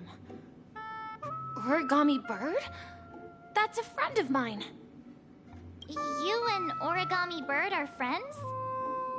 Would seem so. Yeah. It's a member of the Compass crew, just like Clocky and Miss Mirror. And there's more than just one Origami Bird. They are a big family with lots of brothers and sisters who look the same. They follow Miss Mirror's orders and handle all sorts of jobs on the ship, They're the best sailors. On the ship? Sailors? Can origami birds be sailors? Could you tell us more about the compass, Misha? The compass is a ship bound for the new world. Clarky and his partners travel through layers of fog to the depths of the sea. Whenever there is danger, Clarky will use a compass and guide the ship in the right direction. That's a great story. But in the Penacony cartoon, Clarky and his partners have always lived in Dreamville and never ventured out, right? Huh? Right. Oh, that does seem to be the case. Is he getting the story mixed up? Weird. I clearly remember Clarky arrived in the New World in the end. Perhaps Clarky has a hidden past. I think I hear the sound of water. You once mentioned there's a magnificent fountain up ahead. This is an origami bird. I made it for you. Just like they did with Clarky. Okay, continue following Misha and help him recover his memories. What's behind door number 2? Look, there it is! Ah, you've also been here before too. The water resembles a precious jewel embedded in the dreams of all seafarers. Every time I gaze at the shimmering lights beneath the waves, it feels as though I'm back in this place, standing by your side. Have you recalled anything, Misha? Yeah, I saw these sentences in Grandpa's logbook. He used to say that despite the perils of the sea, whenever he stood on the deck in the afternoon, overlooking the sparkling waves, he would think of this fountain in front of his house. Really? He often said that those moments felt like returning to his family's side, and the difficulties at sea didn't seem quite as challenging. You know, I quite understand such sentiments. Don't sigh or you'll start getting gray hair. Hey, don't tease! I was just being a bit sentimental. Perhaps every adventurer far from home carries a fountain within their soul. Even though the other side of the sea remains shrouded in the unknown, the fountain in front of his house serves as a compass, leading him back to his cherished ones. Yeah, while Grandpa was at home, we would stand by the fountain and place the compass, a toy boat that I made, into the pool. Back then, I would ask him when I could go on adventures like him, and he would always laugh and say I was still too young. It seems this Mikhail is truly a seafarer and has nothing to do with the watchmaker. Or was this just a made-up story? Yeah. Based on Misha's recollections, the scenes in the dream bubble appear to be his childhood memories. But this raises more questions. According to Misha, he was clearly born on an oceanic planet and led an ordinary life, with no connection to Penacony at all. Could this be some sort of metaphor? Perhaps the sea refers to the memory zone. I'm sorry. I don't know, but my memories keep pouring out uncontrollably, like water flowing from a fountain. Perhaps I'll remember more things if we go further. Pardon.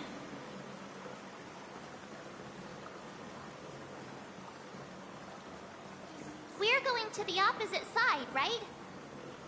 No, we should turn left here. Is it something very important? I wish to share your burden. Haven't we seen those words before the first time we came through?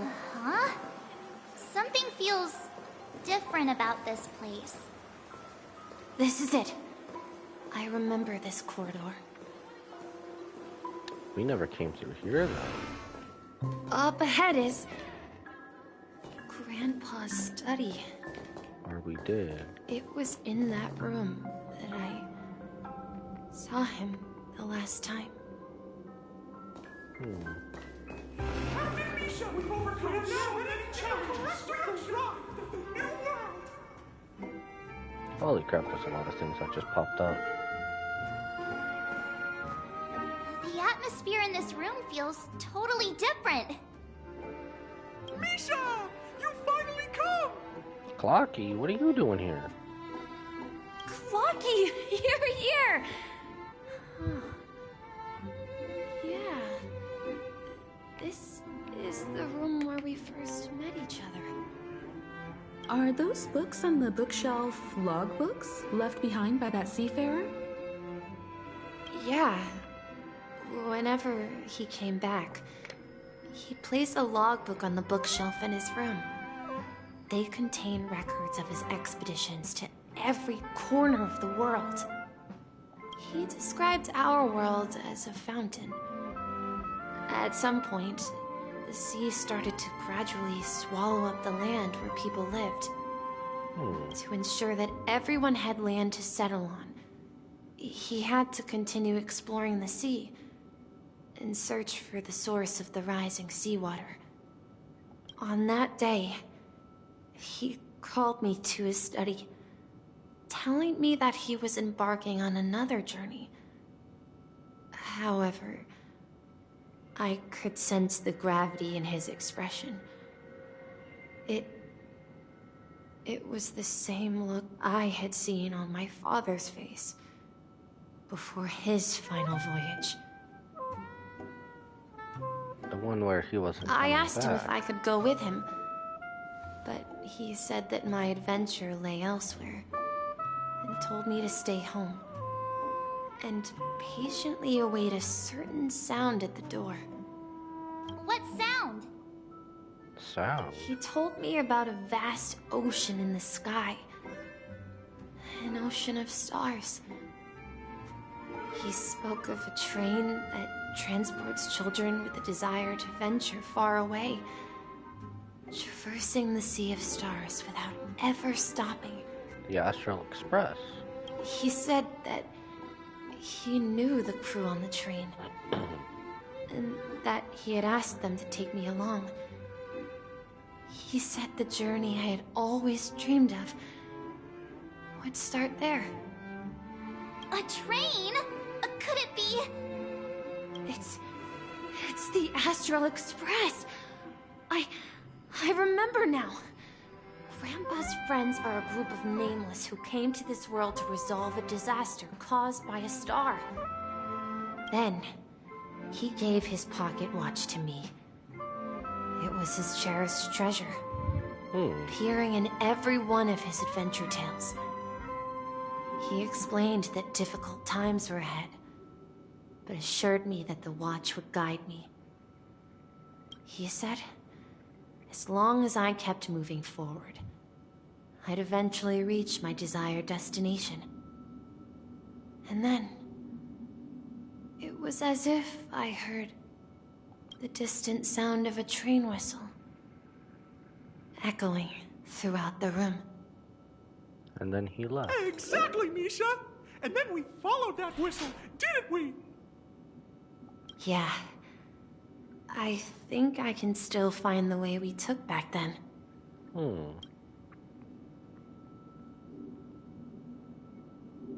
knew it. As soon as I seen the This jigsaw is the puzzle. dream jigsaw, right? So we're supposed to find the exit. But where can we find the last piece? There's a few more than just Do you remember? You said you obtained a mysterious shard when you stumbled into this place. Hey, the shape seems to match. So this shard is also connected to Misha? Looks like we're just one step from revealing the truth. Let's get to the other side and investigate. Okay.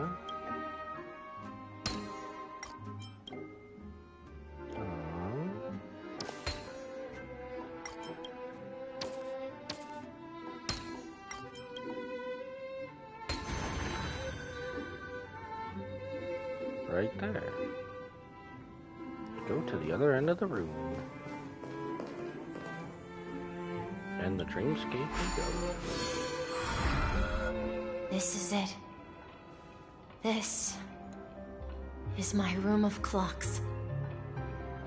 While I spent my time waiting for Grandpa to return from his voyage, Walter gave me this workshop. And it became my secret base. Here, I learned how to repair clockwork and gears out of my fondness of precision mechanics. In my dreams, I was the captain of the compass, embarking on adventures with my companions, Clocky and Miss Mirror, in search of the new world. I was born and raised here. In a room of clocks? So, this building in the dream bubble is your childhood home? Essentially. Yes, but not exactly. To be more precise, this dream bubble itself is my home. So does Misha technically not exist, or what? Looks like you've remembered everything now. Wait. Why does it feel like everyone else knows something I don't? Yeah, you're the only one still in the dark.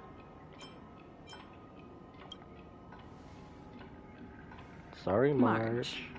Do you remember when she mentioned a clocky that only she could see? Yeah, the little guy here, right?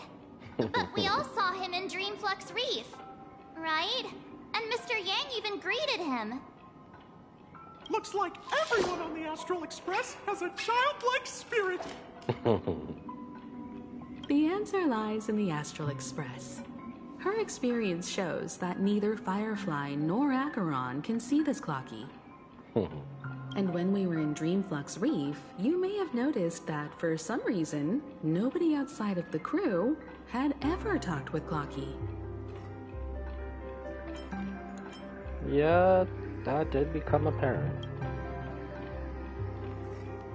A mimetic life that can only be seen by a select few. It's just like a hidden message, left by someone for the nameless. But Misha can see Clocky too, right? They even grew up together. But Misha hasn't started the way of the Trailblaze yet. That's the key to the mystery, March. Now, take a moment to recall. Have you ever seen anyone outside of the crew interact with Misha? Nope. Wait. No way! That's the answer, March 7th. This dream bubble is the place where I was born. And I'm a dweller in this dream. Just like a memory zone meme. I should have stayed here and waited for you. But when reality and memories merged, I unconsciously pushed open that door and left the bubble with Clocky.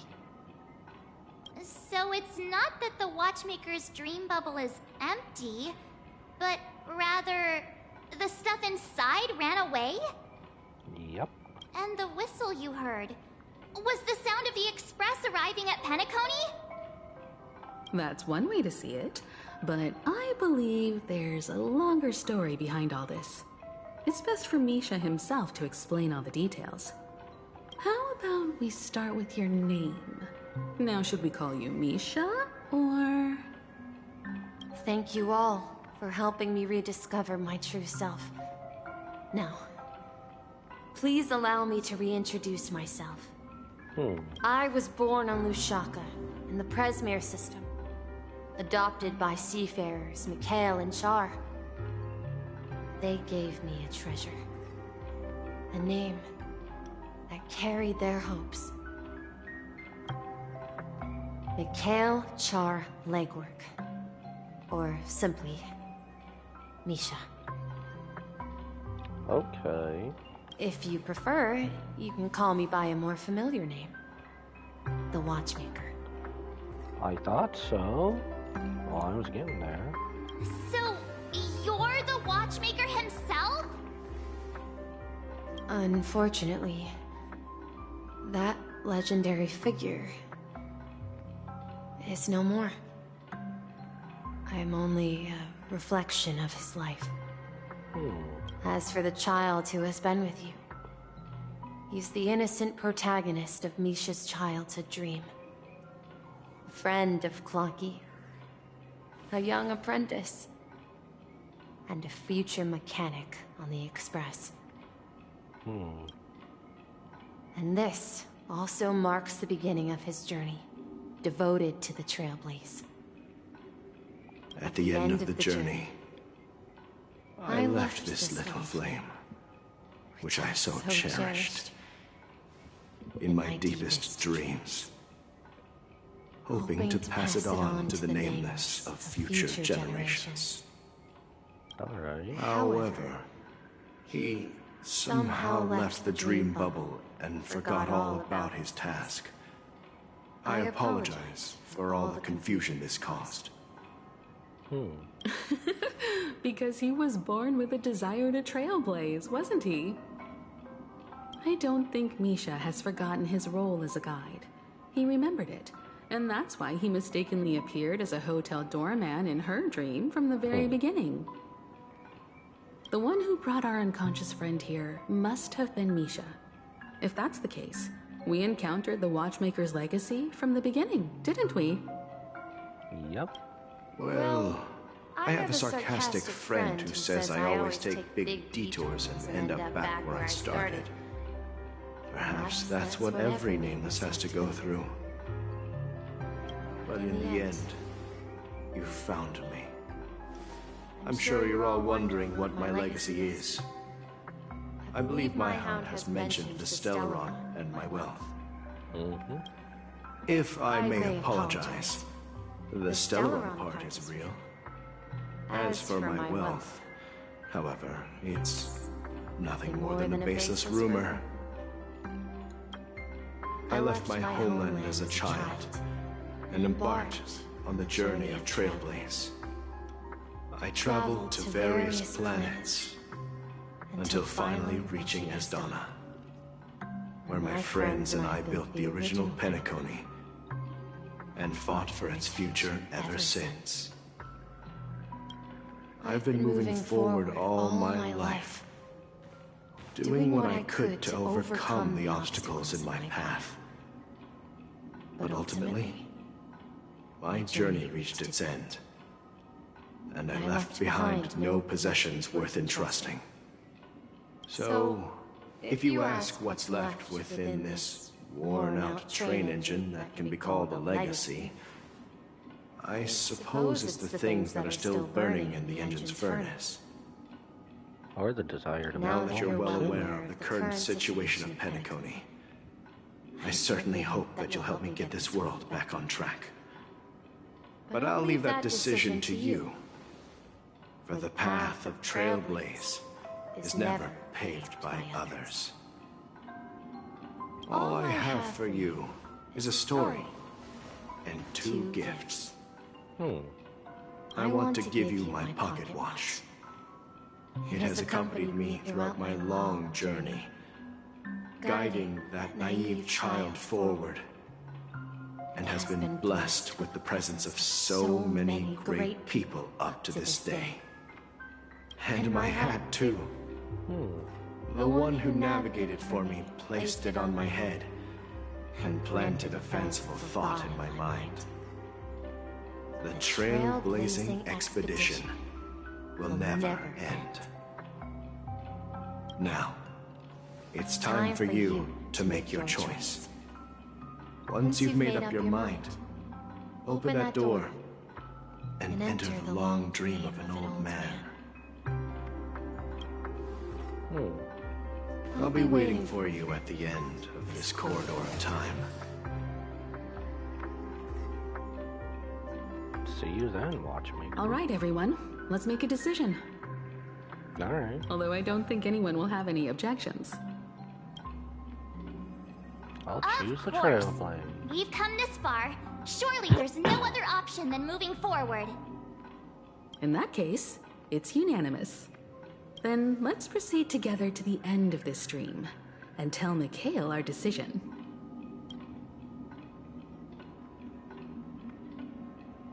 Then wake to weep, advance towards the end of the long dream.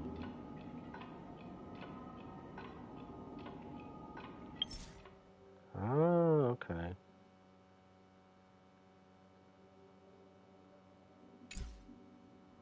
Oh wait, okay, that almost scared me.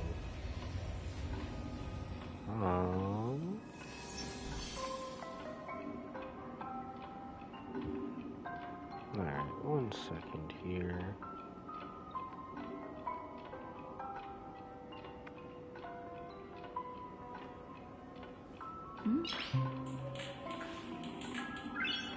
Noise.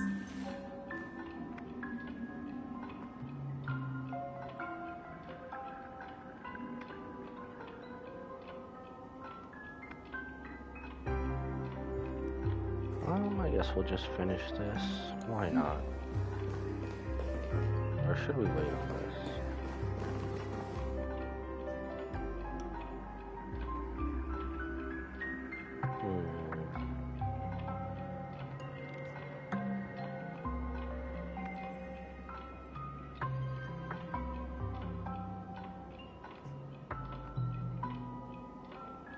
I don't know, I feel like this is going to be longer and longer. I think we might just wait on this. Let's pause and save. Alright. Okay, if we pause and save, it just brings us back here then. But if we go back, does it take us to just the same spot? I am now awake. Okay, so we just have to skip that part then. Okay, I think that's what we'll do. We'll just pause and save, skip that part. But anyway, I think for right now, we will call it here. Oh. Okay.